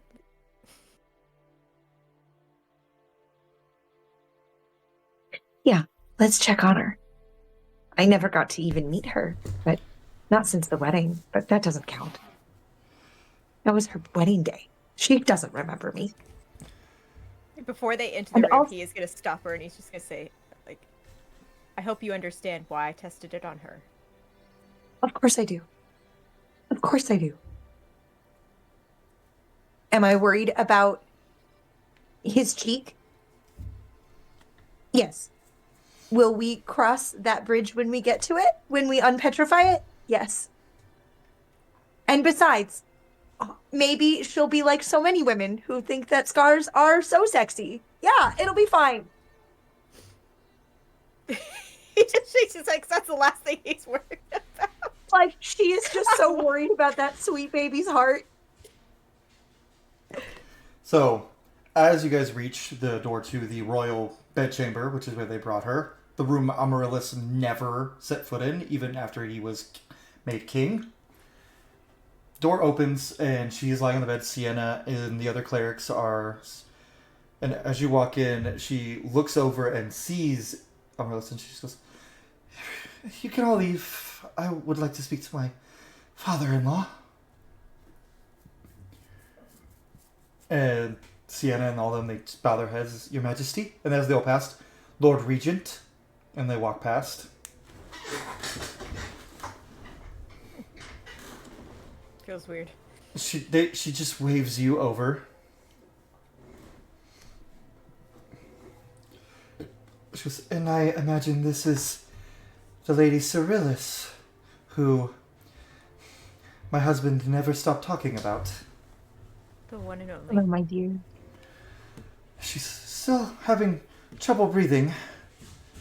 Apparently, there's still stiffness everywhere." But then she looks at Amaryllis. She goes, "Thank you for doing what you did. If it didn't work, he'd be dead. And he's worth more than anyone in this room."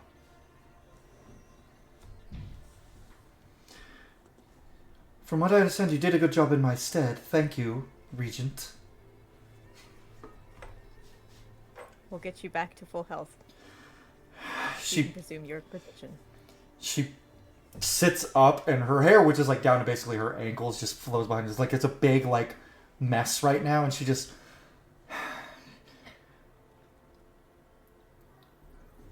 "I got confirmation that everything is as it was, which is good.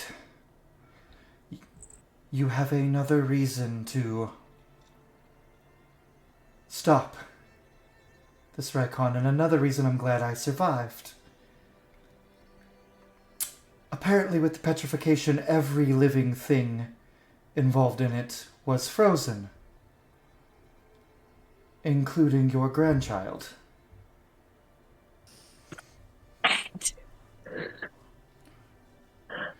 She just kind of puts a hand on her stomach.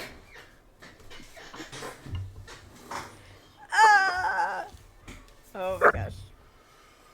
Now he's feeling bad that he just tested that, but Yeah, I'm really glad you made the choice you did. you are so evil this time.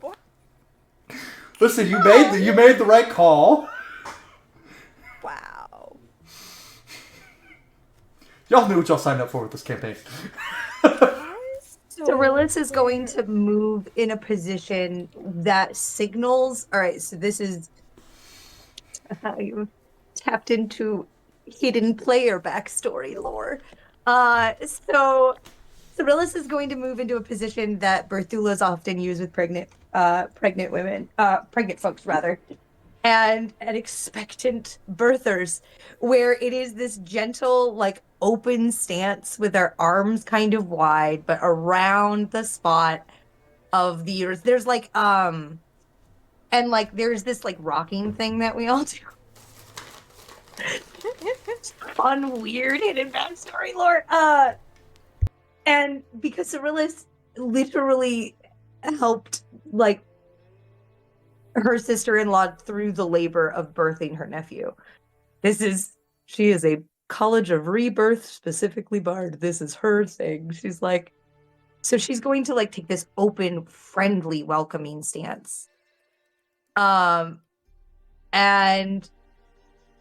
say, "I'm so glad that your healers and your mages have found everything to be as it was. And if you would like for the songs of his father's fathers to be in the halls as your new one arrives, they are there for the hearing." Thank you, Syryllis. We have a lot of time before that, but I will definitely be considering that. For now, whatever you did on me, do it to him. We're working on that. I've been informed. General now, Tyros was here, relaying everything to me. He seems much more competent than he was when I went. He's had a bit of time.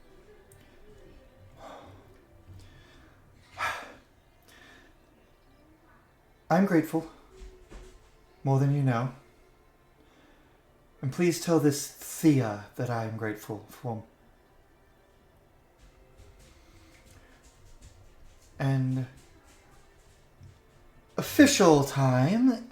You are hereby decreed to be my regent until such a time I am able to resume my queenly duties. Blah, blah, blah, etc., etc. Keep doing what you've been doing. I really need... I know I just woke up from a several decade sleep, but I need more. Please rest. There will be time. She just You deserve the nap.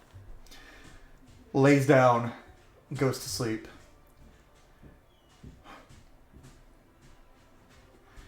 And as she falls asleep, Amaryllis, you and Syryllis both have another reason. Yay! But for Amaryllis, that also puts in perspective the sun versus the kingdom dynamic is now different. He is thankful though, because he never was in this for the power. He was only in it for his son. So it's his. There's No, still, like, a I mean relationship if you had to save one or the other. Oh, you stop it!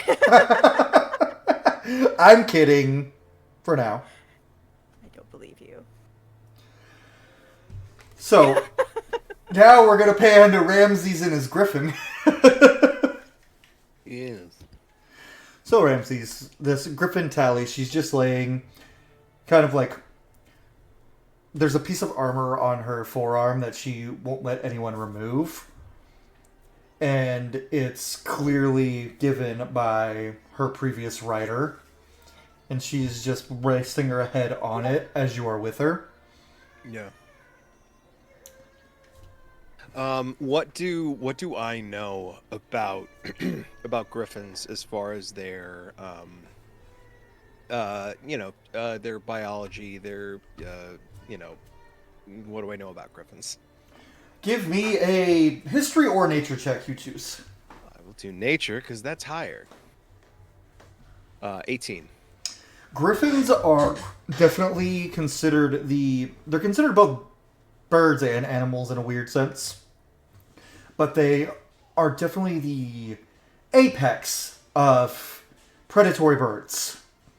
Their instinct is to hunt and kill and destroy, but also to protect their own, which is where their feline sensitivities take over, being part of packs, being part of prides. So, the perfect combination of protector and attacker for things that it can handle in a fight. Which you can see, the burn marks on her side are definitely from a green flame dragon. So, she's healed, they healed her. Yeah. But The scars remain. Mm-hmm. I assume she doesn't have like her armor or her saddle on at the moment, except for the one piece. Yeah, no saddle, no armor. Oh, I think Ramses is just going to. He's gonna get the saddle, and he's going to take the the blanket out of the bedroll of his pack that smells like him, and he's gonna fold that up to be the saddle pad, and he's just gonna. I think this first evening and night with the griffin, he's just sitting with her, with the saddle, with the blanket, getting her used to the fact that, hey, I'm gonna be the guy with the saddle now. Here's what's going on. He'll ask around, see if she has favorite food or treats, and basically just spend this first several hours with her, Her favorite relax, her favorite treat is ginger wort truffles. then that is what he's going to get his hands on, and just spend time talking to her so she is familiar with his voice.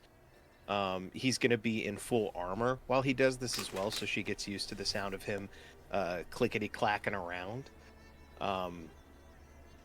And then towards the end of the night, after this first chunk of time, he's going to slowly begin, like, he'll put the blanket on for the saddle pad, and then slowly begin tacking her up just to see how receptive she is to it. Give me another animal handling check. I'm gonna cast Bless on myself again with my last spell slot of the day. What? Using your last spell slot? Hey man, I'm not a spell slot kind of paladin.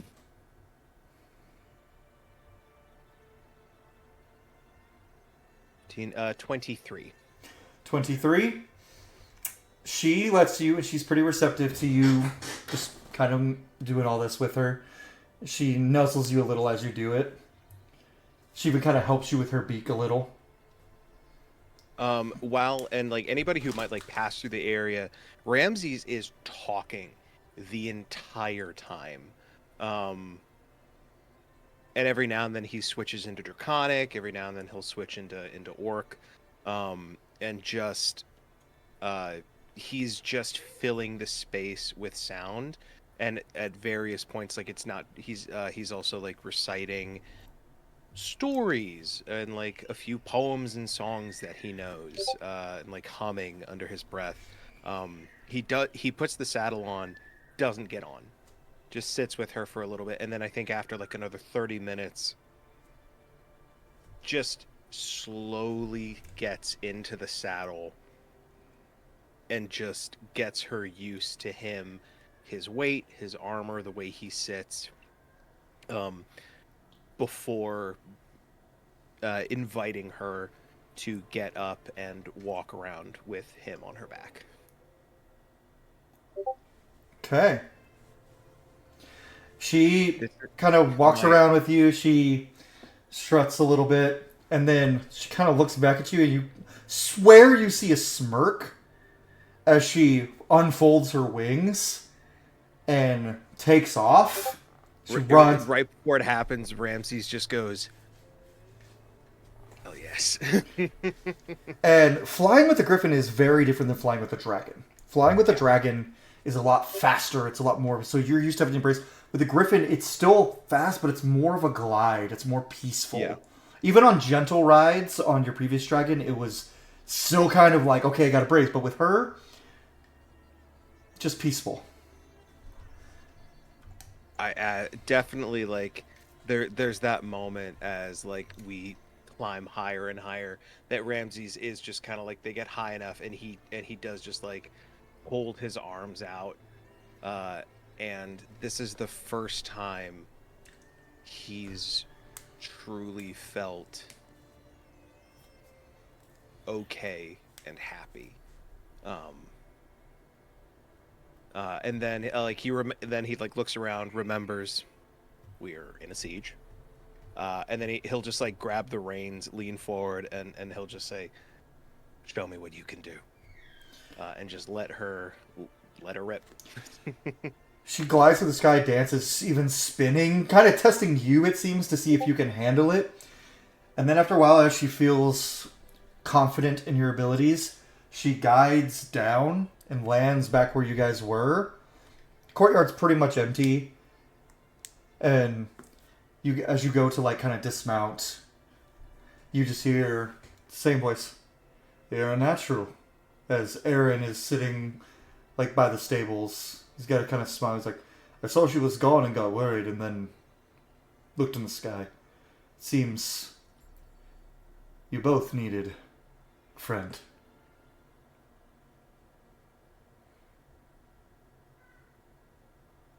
It has been a long few months.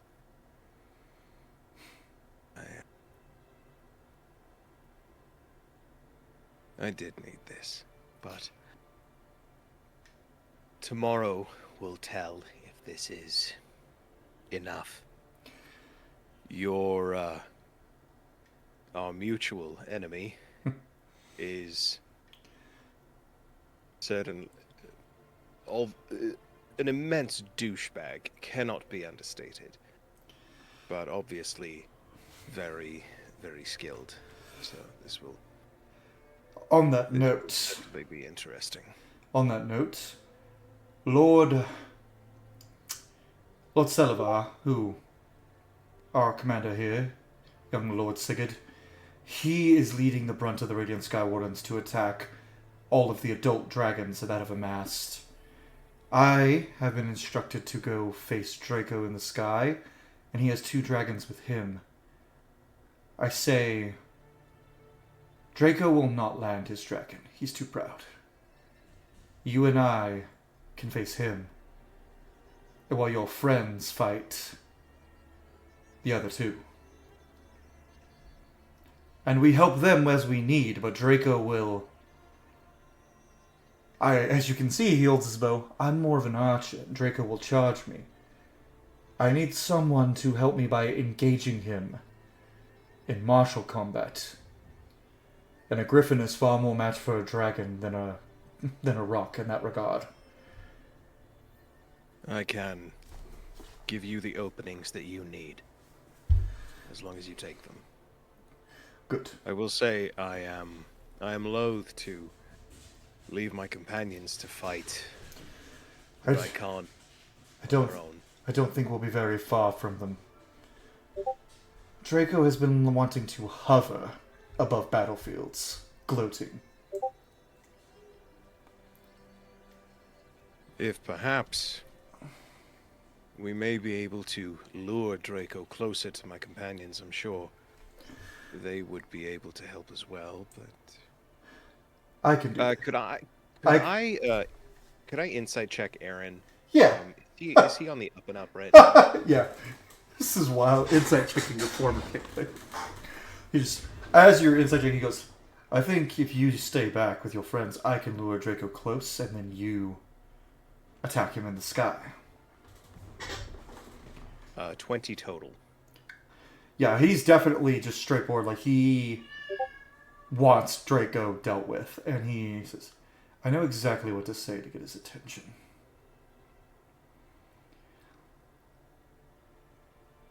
And you can see that he has taken a piece of one of the skulls as a jawbone, and he's got it around his neck as a necklace. And just for y'all know, he's got Ulrich's jawbone around his neck as a necklace. And he just... But until then, I'll see you in the morning. And at that moment, that's when...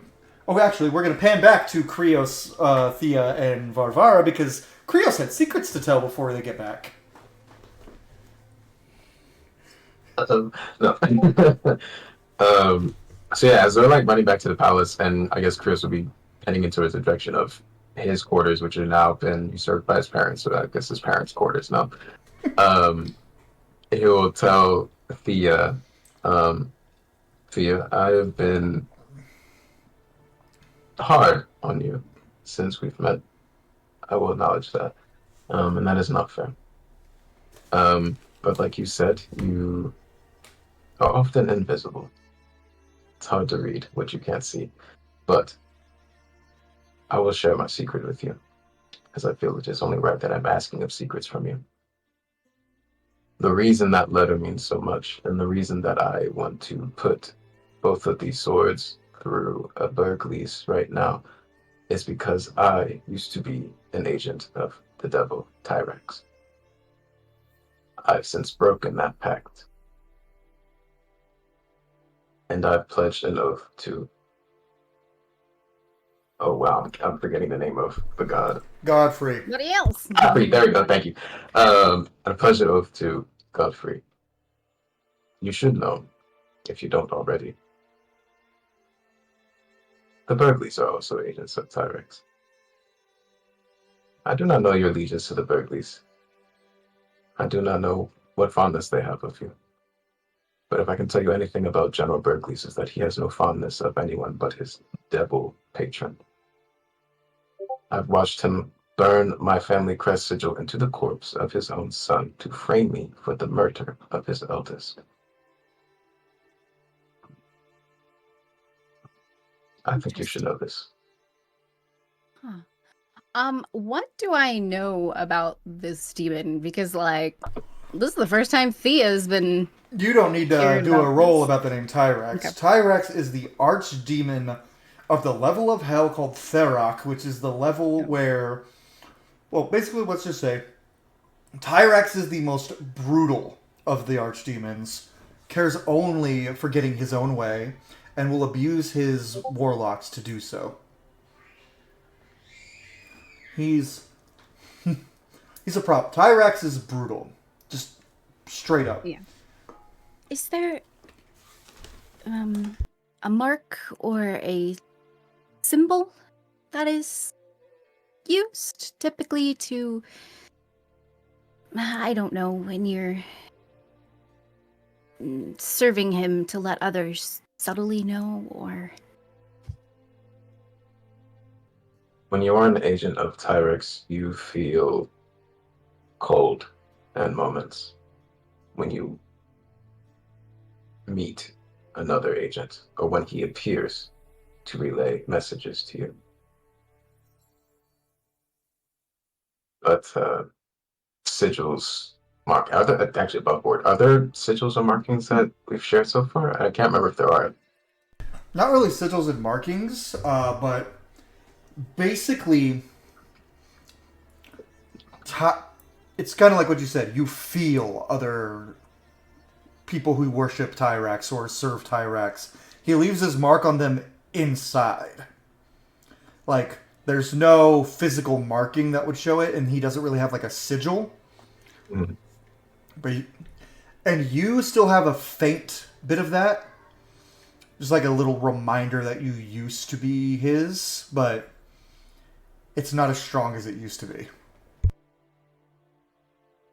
Yeah, so yeah, Cryeos will relay like previously, like, yeah, there are no markings, it's just a feeling. Does he happen to seek out anybody in particular for his bidding? Certain personality traits, or, I don't know, power, I suppose?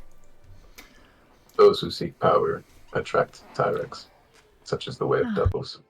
That is how I met him. I see. And you no longer seek power? Not from Tyrex, no.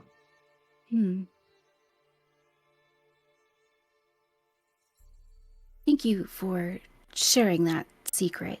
It could be useful one day. And I am sorry about your family. I do understand. I appreciate that. But you have my secret. Do with it what you will. Have a kingdom and family to protect. And I will do so. Varvara just like doing a She's just standing there like this, watching this whole Yeah. conversation. She knows all the secrets that Cryeos is telling Thea, so she's just like, I'm proud of you, buddy. That's her look right now. Like, growth. she just, yeah. And it's about at this point you guys are making it back into the castle, and you see Ramses and Aaron having a conversation, and Aaron gesture towards you guys, and then he walks away, and you see Ramses petting the griffin, and you see a saddle on her. I give them a wave. Hey, Cryeos will give Ramses! like a head nod back. He's on a bird! What I a am on a- fantastic creature. I'm on a bird. Yes. Is it- Her name is Tally. Oh, Daddy. is she yours now, or just for the time? At the very least for the battle, her previous rider was killed in some of the skirmishes. So I was speaking with Erin, and it seems that when we engage Raikan, Draco on his dragon will likely be trying to do as much damage from the air as he can. So Erin and I, on our mounts, will be keeping him busy. That way we can focus as much of our force on Raikan as possible.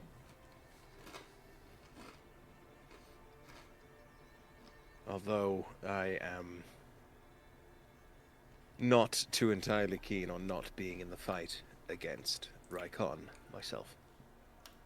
Seems I'll have my hands full with Draco, and he is very formidable, so I hope Erin is as good with a bow as he looks. You know, Ramses Draco seems pretty powerful. Are you sure you're willing to go all the way up there by yourself? It does feel risky. It does. I won't be alone. I'll have Erin with me, and I trust him. And even if I'm not successful, if I can draw away more fire enough for you to deal a killing blow to Raikan, then it may very well be worth it. We will make the most of any advantage you give us. You have my word. And if we happen to get Draco close enough for any of you to take a pot shot at him, I will not be opposed to that. Hey, listen, I've been discussing a little move with my Dragonborn friend here, and he did offer to fly me up with a little shot in the air, so once in a while you might see me flying. But I'll help you. I cannot wait for it. I have a few support spells. There may come a time in the fight where I am unable to concentrate on my spells, depending on how things go. But any buffs I can give to you all, I will. But I think my main concern is that I don't know, that this all just goes south. Well, that's been the concern since the start of this whole mission, so nothing new, eh? Yeah. Well, yeah. You know, I'm always down for some hitting and kicking, so I'm down. But if you see me fly, please don't mistake me for a bird. And you know, I look pretty small, so. I've don't yet hit me to by ever see a accident. bird that even remotely resembles you, so I think we'll be good. Okay. That's a deal. Okay. All right. So, you all are about to get a long rest. Does anyone want to do anything else before long rest? I can't use my sending stone again, can I? No. Damn it. I think Varvara will want to tell Cryeos the little history check she did on Thea's name. Just a little extra detail before they go to sleep. And I'm not gonna lie to you, I did get a little bit of those details from you, Cole, when you were saying it, but you said them so fast that I could not remember anything at this point. But whatever you told me, Cole, that's what Varvara is telling Cryeos right now.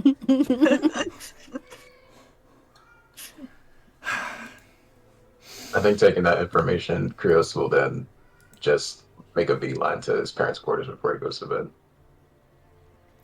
Yeah. Wow. Try to, help his parents out a little bit, right? Right? Why are you saying it like Yeah, it's a bit that? like a little- Why You're are being you saying weird, it like dude. that? Stop being so weird. Stop being so weird. Check them for poison. Yeah. It's really Yeah, that's a good ominous. idea. That's a great idea.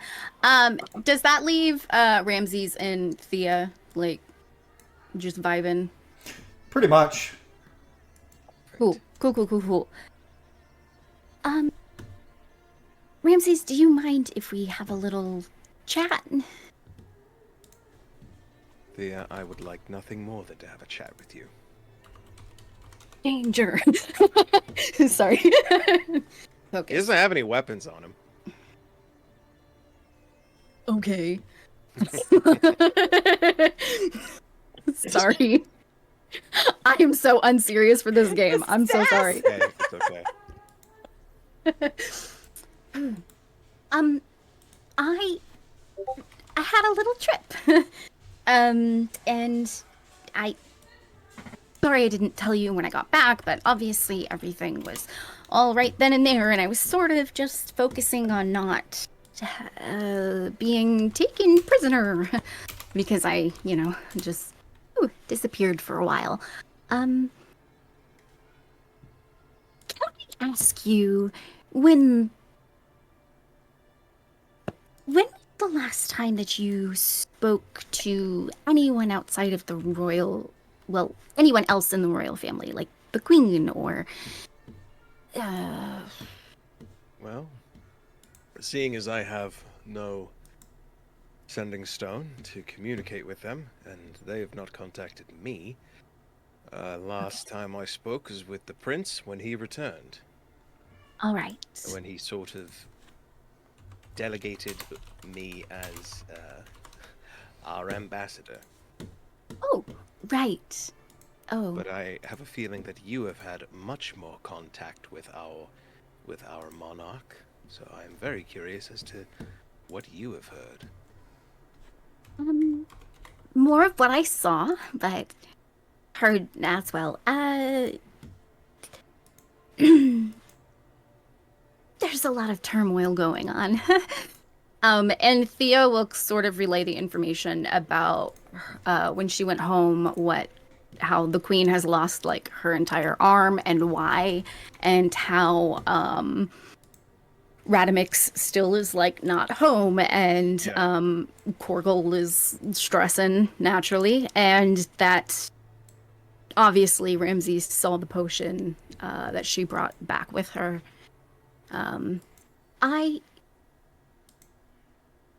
Radamix seems to be always a little confusing. I wonder, based off of a conversation I just had, if he's following a certain demon by chance. Pyrea sucks at names, and I want to call him T-Rex, but his name is not T-Rex. Tyrax. I was close! Ramses is gonna put 2 and 2 together because you were just walking back with Cryeos, and assume that you have gotten the same, rundown that Cryeos gave Ramses. Tyrax, yes. Yeah. I've heard. I still have my reservations as to whether the prince is actually enthralled or in the service of, but so I have heard, yes. Or just possibly using, or I'm unsure. Obviously, I do not wish to speak ill of our youngest prince, but power can be all-consuming, and we just want what's best for him, obviously. Do you have any personal experience with the Berkeley's family other than what I've seen here? Other than the brief- fact that You know what happened with my dragon, yes? Yes, to some degree, just whispers. And do you think, if we see them tomorrow, do you suppose they would be missed if they all, just disappeared? Thea, you speak so many words, and very few of them are what you mean. I would like you to speak very plainly with me. I understand that you are someone in service of our queen, who likely deals in shadows and secrets. It's not that hard to figure out. What exactly are you asking of me? Are you asking that should we kill the Burgleys? Well, I would prefer to kill all of them if we encounter them. So I was just hoping we were on the same page. That includes the sun as well, or I suppose any of the others. If I had my way, this world would be rid of each and every Burgleys. The only reason the Burgleys are not dead yet is because we are at war with a much greater threat, and it has not been my place to exact the vengeance I wish upon them. That's good to hear. Another question for you.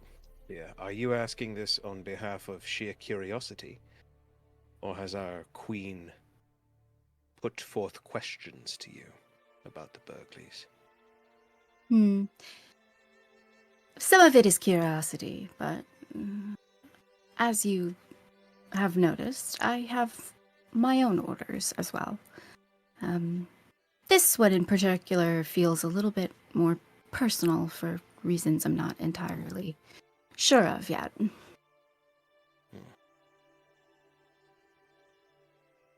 Well, when the time comes and the moment is right, I will be one among many with a blade to the throat of the Burgleys. And that crowd seems to grow ever larger. When the time is right. I Agreed. would love nothing more than to have done it days ago. But there are greater things to worry about. Yes. I sort of tried days ago, but, things happen and what have you. A time and a place for everything, and it was not the time or the place. So, I haven't had much of a chance to speak with you one-on-one, so I just wanted to make sure we were at least somewhat on the same page with everything. And I appreciate your honesty going forward. I know it sounds sort of odd coming from me, but I do tell you what I'm allowed to tell you, if that does bring you any comfort. Not really, but I appreciate the thought. Yeah. I won't interfere in your business for our crown. And I really have no business to interfere in regardless, so... Well, that makes sense. It can be a lot to handle.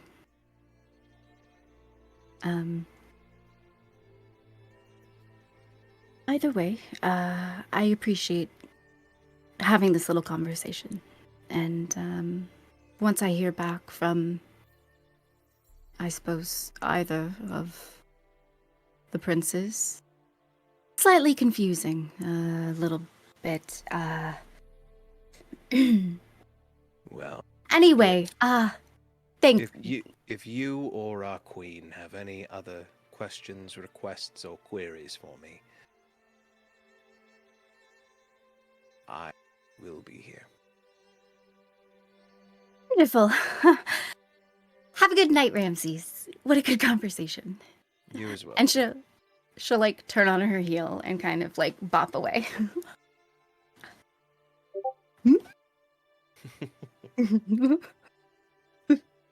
Favorite part of that conversation, that was an amazing conversation, but I keep seeing Val just going, oh, like just Val over there shipping everybody. Yep. So, before bed, does anyone else have any... I know, Amaryllis, you had something you wanted to do, right? Or say? Yeah, I might talk to Ramses Okay. to ask him a favor. Owe me a Mr. favor Popular. from helping you. I know!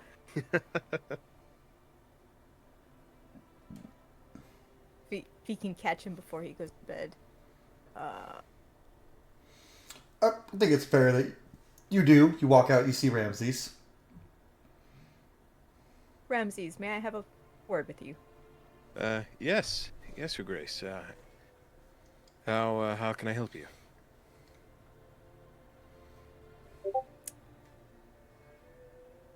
I have a small ask. Would you mind sleeping close to my son tonight? I can do that. I appreciate it. And consider our debt will be owed for helping you with the spear if you do that. Appreciate it. Personally, I feel the scales may not yet be balanced, but I'll call this a start. Thank you. That's Are all. you That's all right? okay. You just wanted I think Ramses gonna say, "Are you all right?"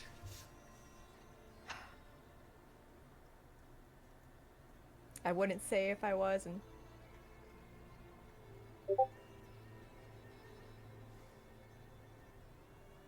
It's the head that wears the crown, I suppose.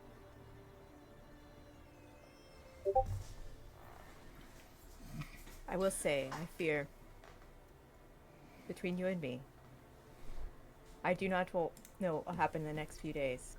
And I do not know who will be left in the wake. Pick up the pieces should anything happen to me.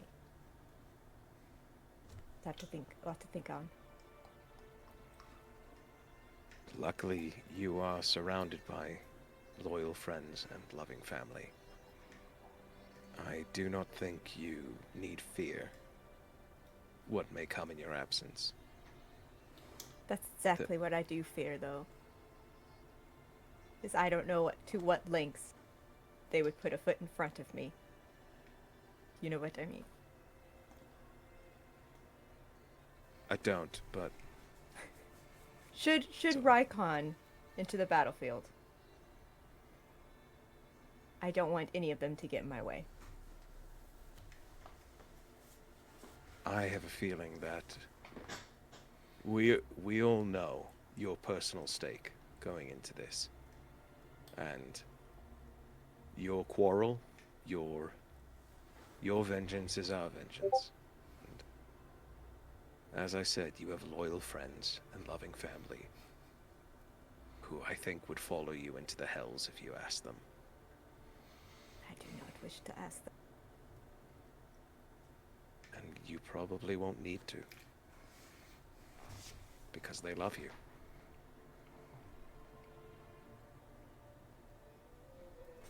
He nods because that's what's weighing on him the most.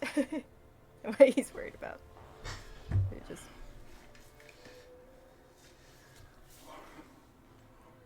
Good night, Ramses. Good night, Your Grace. Now, before bed, Syryllis was walking with Amaryllis, and she walks past everybody to her nephew.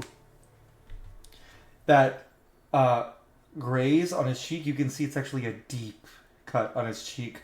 So when he reanimates, he will have a new scar. Not my baby boy. she's just going to reach up and she's just gonna touch it. And like, she's not afraid of it cutting her because, like, she has been in and out of like magic and medicine for a really long time. Like, she's not afraid. She's just like, whatever. This is just. I have paper skin sometimes, and this is just the cost. And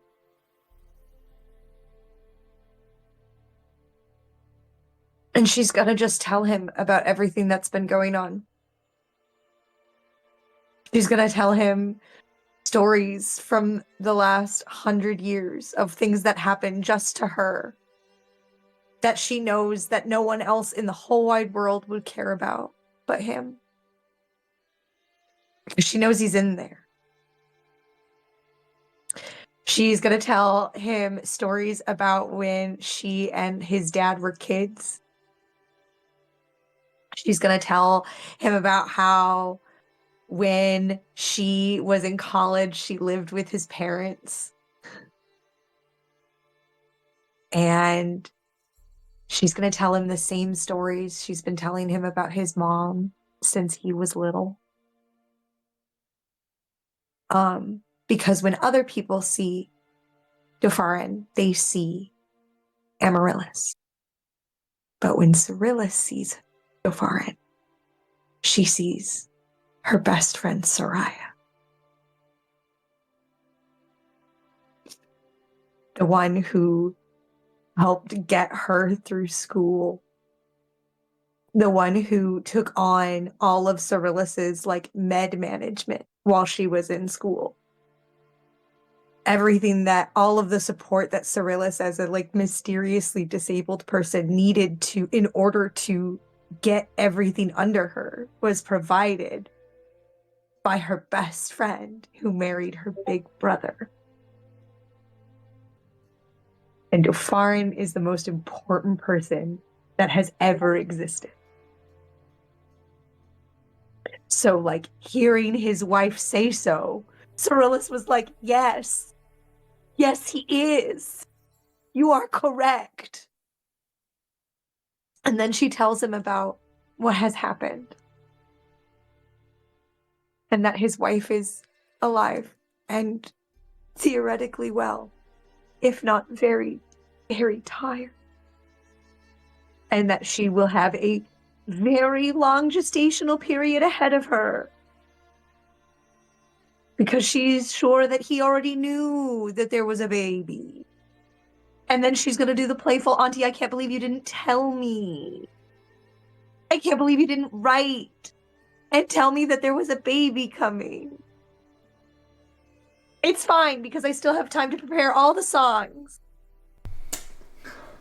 You get a quick flash that feels like his thoughts again, but instead of words this time, he's showing you what happened. He was not the target. She was. And he jumped in the way.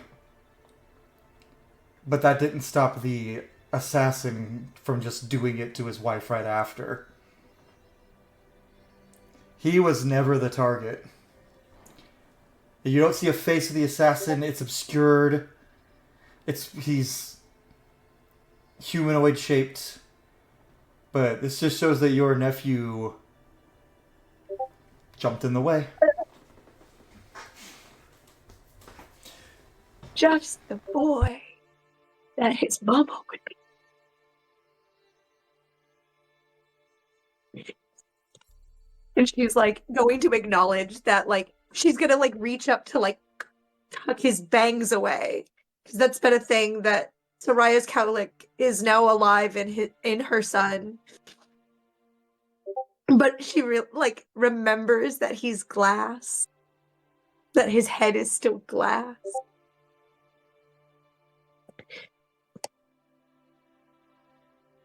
And she's just gonna sing. And it's a song about holding off and being here. And it's a song that I'm shamelessly ripping off from one of my favorite movies, so you're welcome. You're headed for heaven, the sweet hold hereafter. You got one stone foot in the door. But before I can fly up, you've new hands to tie up right here in the old therefore. You'll bring the news when you've danced off your shoes. When your body is closed down, when your boats run aground, when you've tallied the score, and you're flat on the floor, and you've burnt out both ends, worn out your friends, and you've burnt out both ends, right there in the old therefore, where nothing is left anymore. You'll catch us up when you've emptied your cup, when you've cried all your tears, when you've conquered your fears, when you're pure like a dove, when you've learned how to love, right here in the old there before, when nothing is left anymore. All right, baby, I'll see you in the morning. And she scoots up and she kisses the shoulder because he's very tall and she is not very tall at all. He's a big And boy. she's gonna and then she's gonna walk on to bed. So as you all prepare for your long rest, Ramses, I'm sure you are finding a room nearby. Thea, Cryeos, they provide you with new room, Cryeos, as opposed to the one you usually have. Thea as well. Varvara, you're given the royal guest suite with Grigor. And I'm imagining Varvara and Grigor take out their frustrations. As is the Varvara way. Indeed. So, you all get the benefits of a long rest. You take your long rest. As the night progresses, you hear, specifically you, Ramses, you hear someone yell for help coming from the throne room. You run in, Ramses, and you see there are two men. All of the king's bodyguards are dead. One of the men is wounded on the ground. A very large man who you recognize immediately as Prince Radamix. And the other man, you watch as you see who called for help. Tallus is being impaled and lifted into the air on the spear of another man, enshrouded entirely in black. And it's the cursed spear that he's been impaled on. I would like to hurl my spear at the shadowy figure, if I may. Give me a roll to hit. And I'm going to do something I haven't done yet once I Okay. check, make sure I can do it. I'm going to recklessly attack. Mm-hmm. Roll with advantage, because Ramses took levels in Barbarian.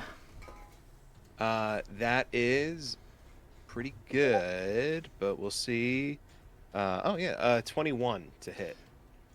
So, you hit him, and you see he move his head slightly. You do scrape his face pretty good, and your spear lands at him, but he catches it with his free hand. He turns his head almost 180 degrees.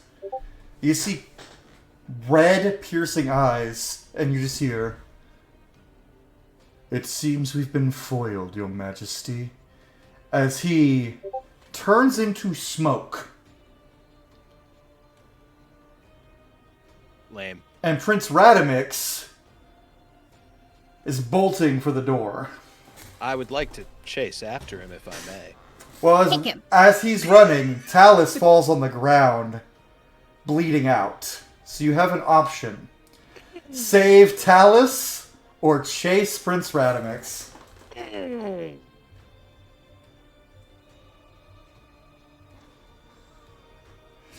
Tallus, who is the sole reason Varvara, Syryllis, and Grigor are even, and Cryeos' father are even alive. Yeah, I know. You have a choice, Ramses.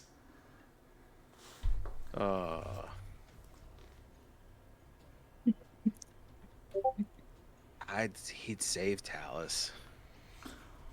And you hear wing beats as Radamix mounts a flying creature.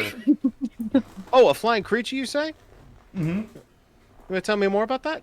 You can't really see through the door. You can just hear wing beats. Do I recognize the wing beats? Give me a nature check.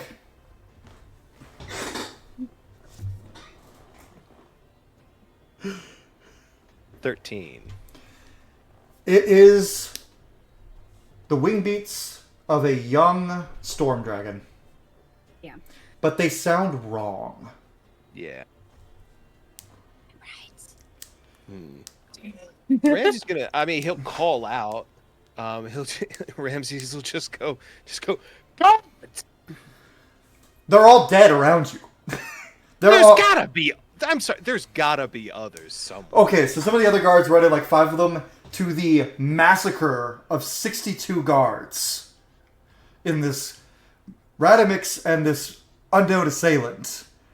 Tallus was the only thing that stopped them, it seems. As he's sitting there holding his side, the wound is... You're trying to heal it, but you know this spear. And it's slow, and he's just... Well... I don't think Lady Syryllis would be happy with me if I let her nephew die. So... And he's fading. But if your lay on hands does work, and his wound seals, he says... But Radamix has fled. And at this point, you see flames erupt around the palace. And you hear the wing beats of Raikon.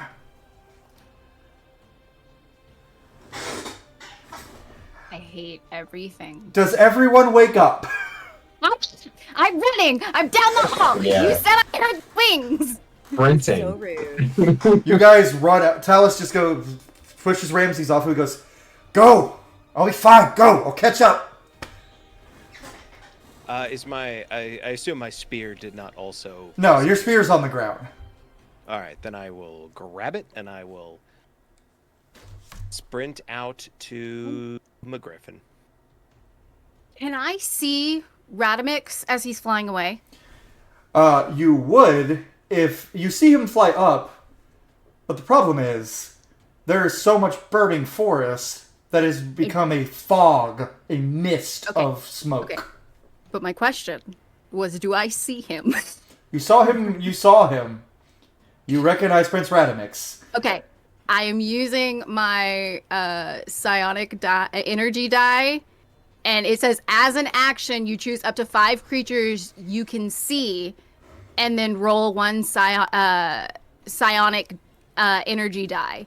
And then it's the telekinetic thing, so where I can talk to him. So, do I see anybody else other than him? Because I would like to not completely waste it.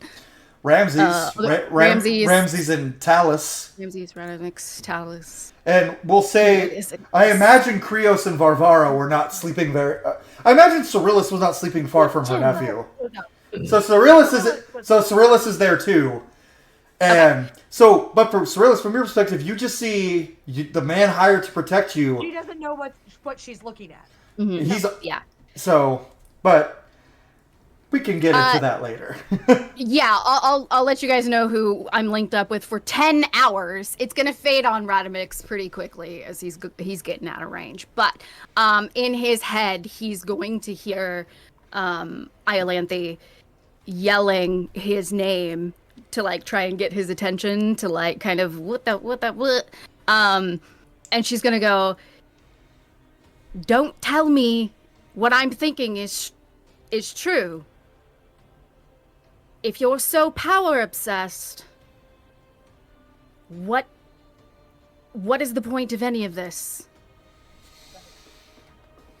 And he'll probably get out of dodge at that point. It's a mile, so... Yeah, he gets pretty far pretty quick. Yeah. So do we all run out to the battlefield at this point? Tallus just does look at Syryllis as she runs out, and he just goes, I'm fine, go. See a healer right now. Go, I'd rather protect your nephew, my lady. I'm not leaving until I see you go. I'm not leaving him. Tyros runs out, and Sienna runs out, and she starts healing Tallus. So you guys will have two additional party members in this fight. You will have Grigor, Aaron, and Tyros. So with that, when we actually get to the combat next session, Jake, you can control Aaron. Because I have to control everything else. I'm so excited. So, but what we will do, just to show it off, for real quick, for everybody, we are going to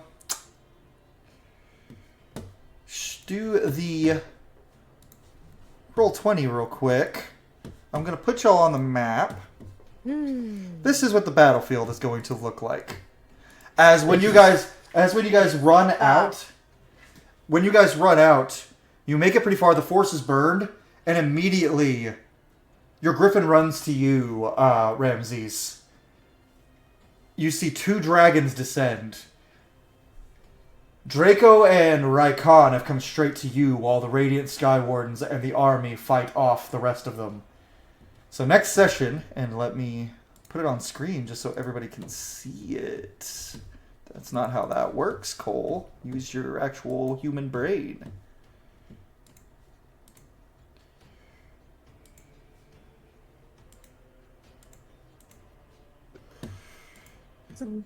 Big fight next session.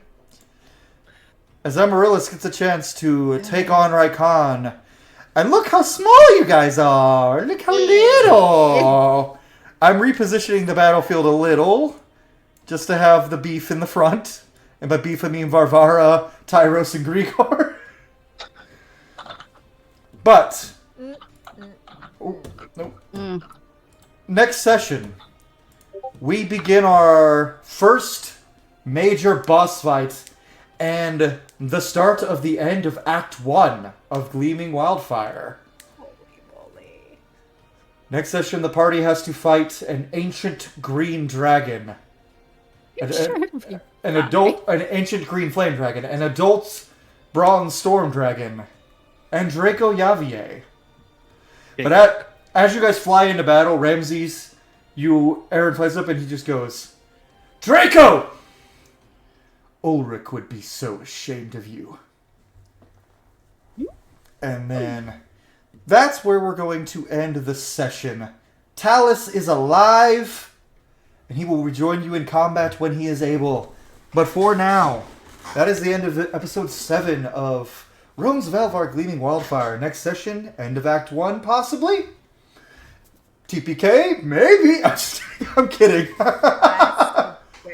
I'm too attached to them all. You better not. And decisions will have to be made at next session for the good of, for personal gain or for the world. We'll find out next session on Realms of Alovar Gleaming Wildfire. See y'all in episode 8.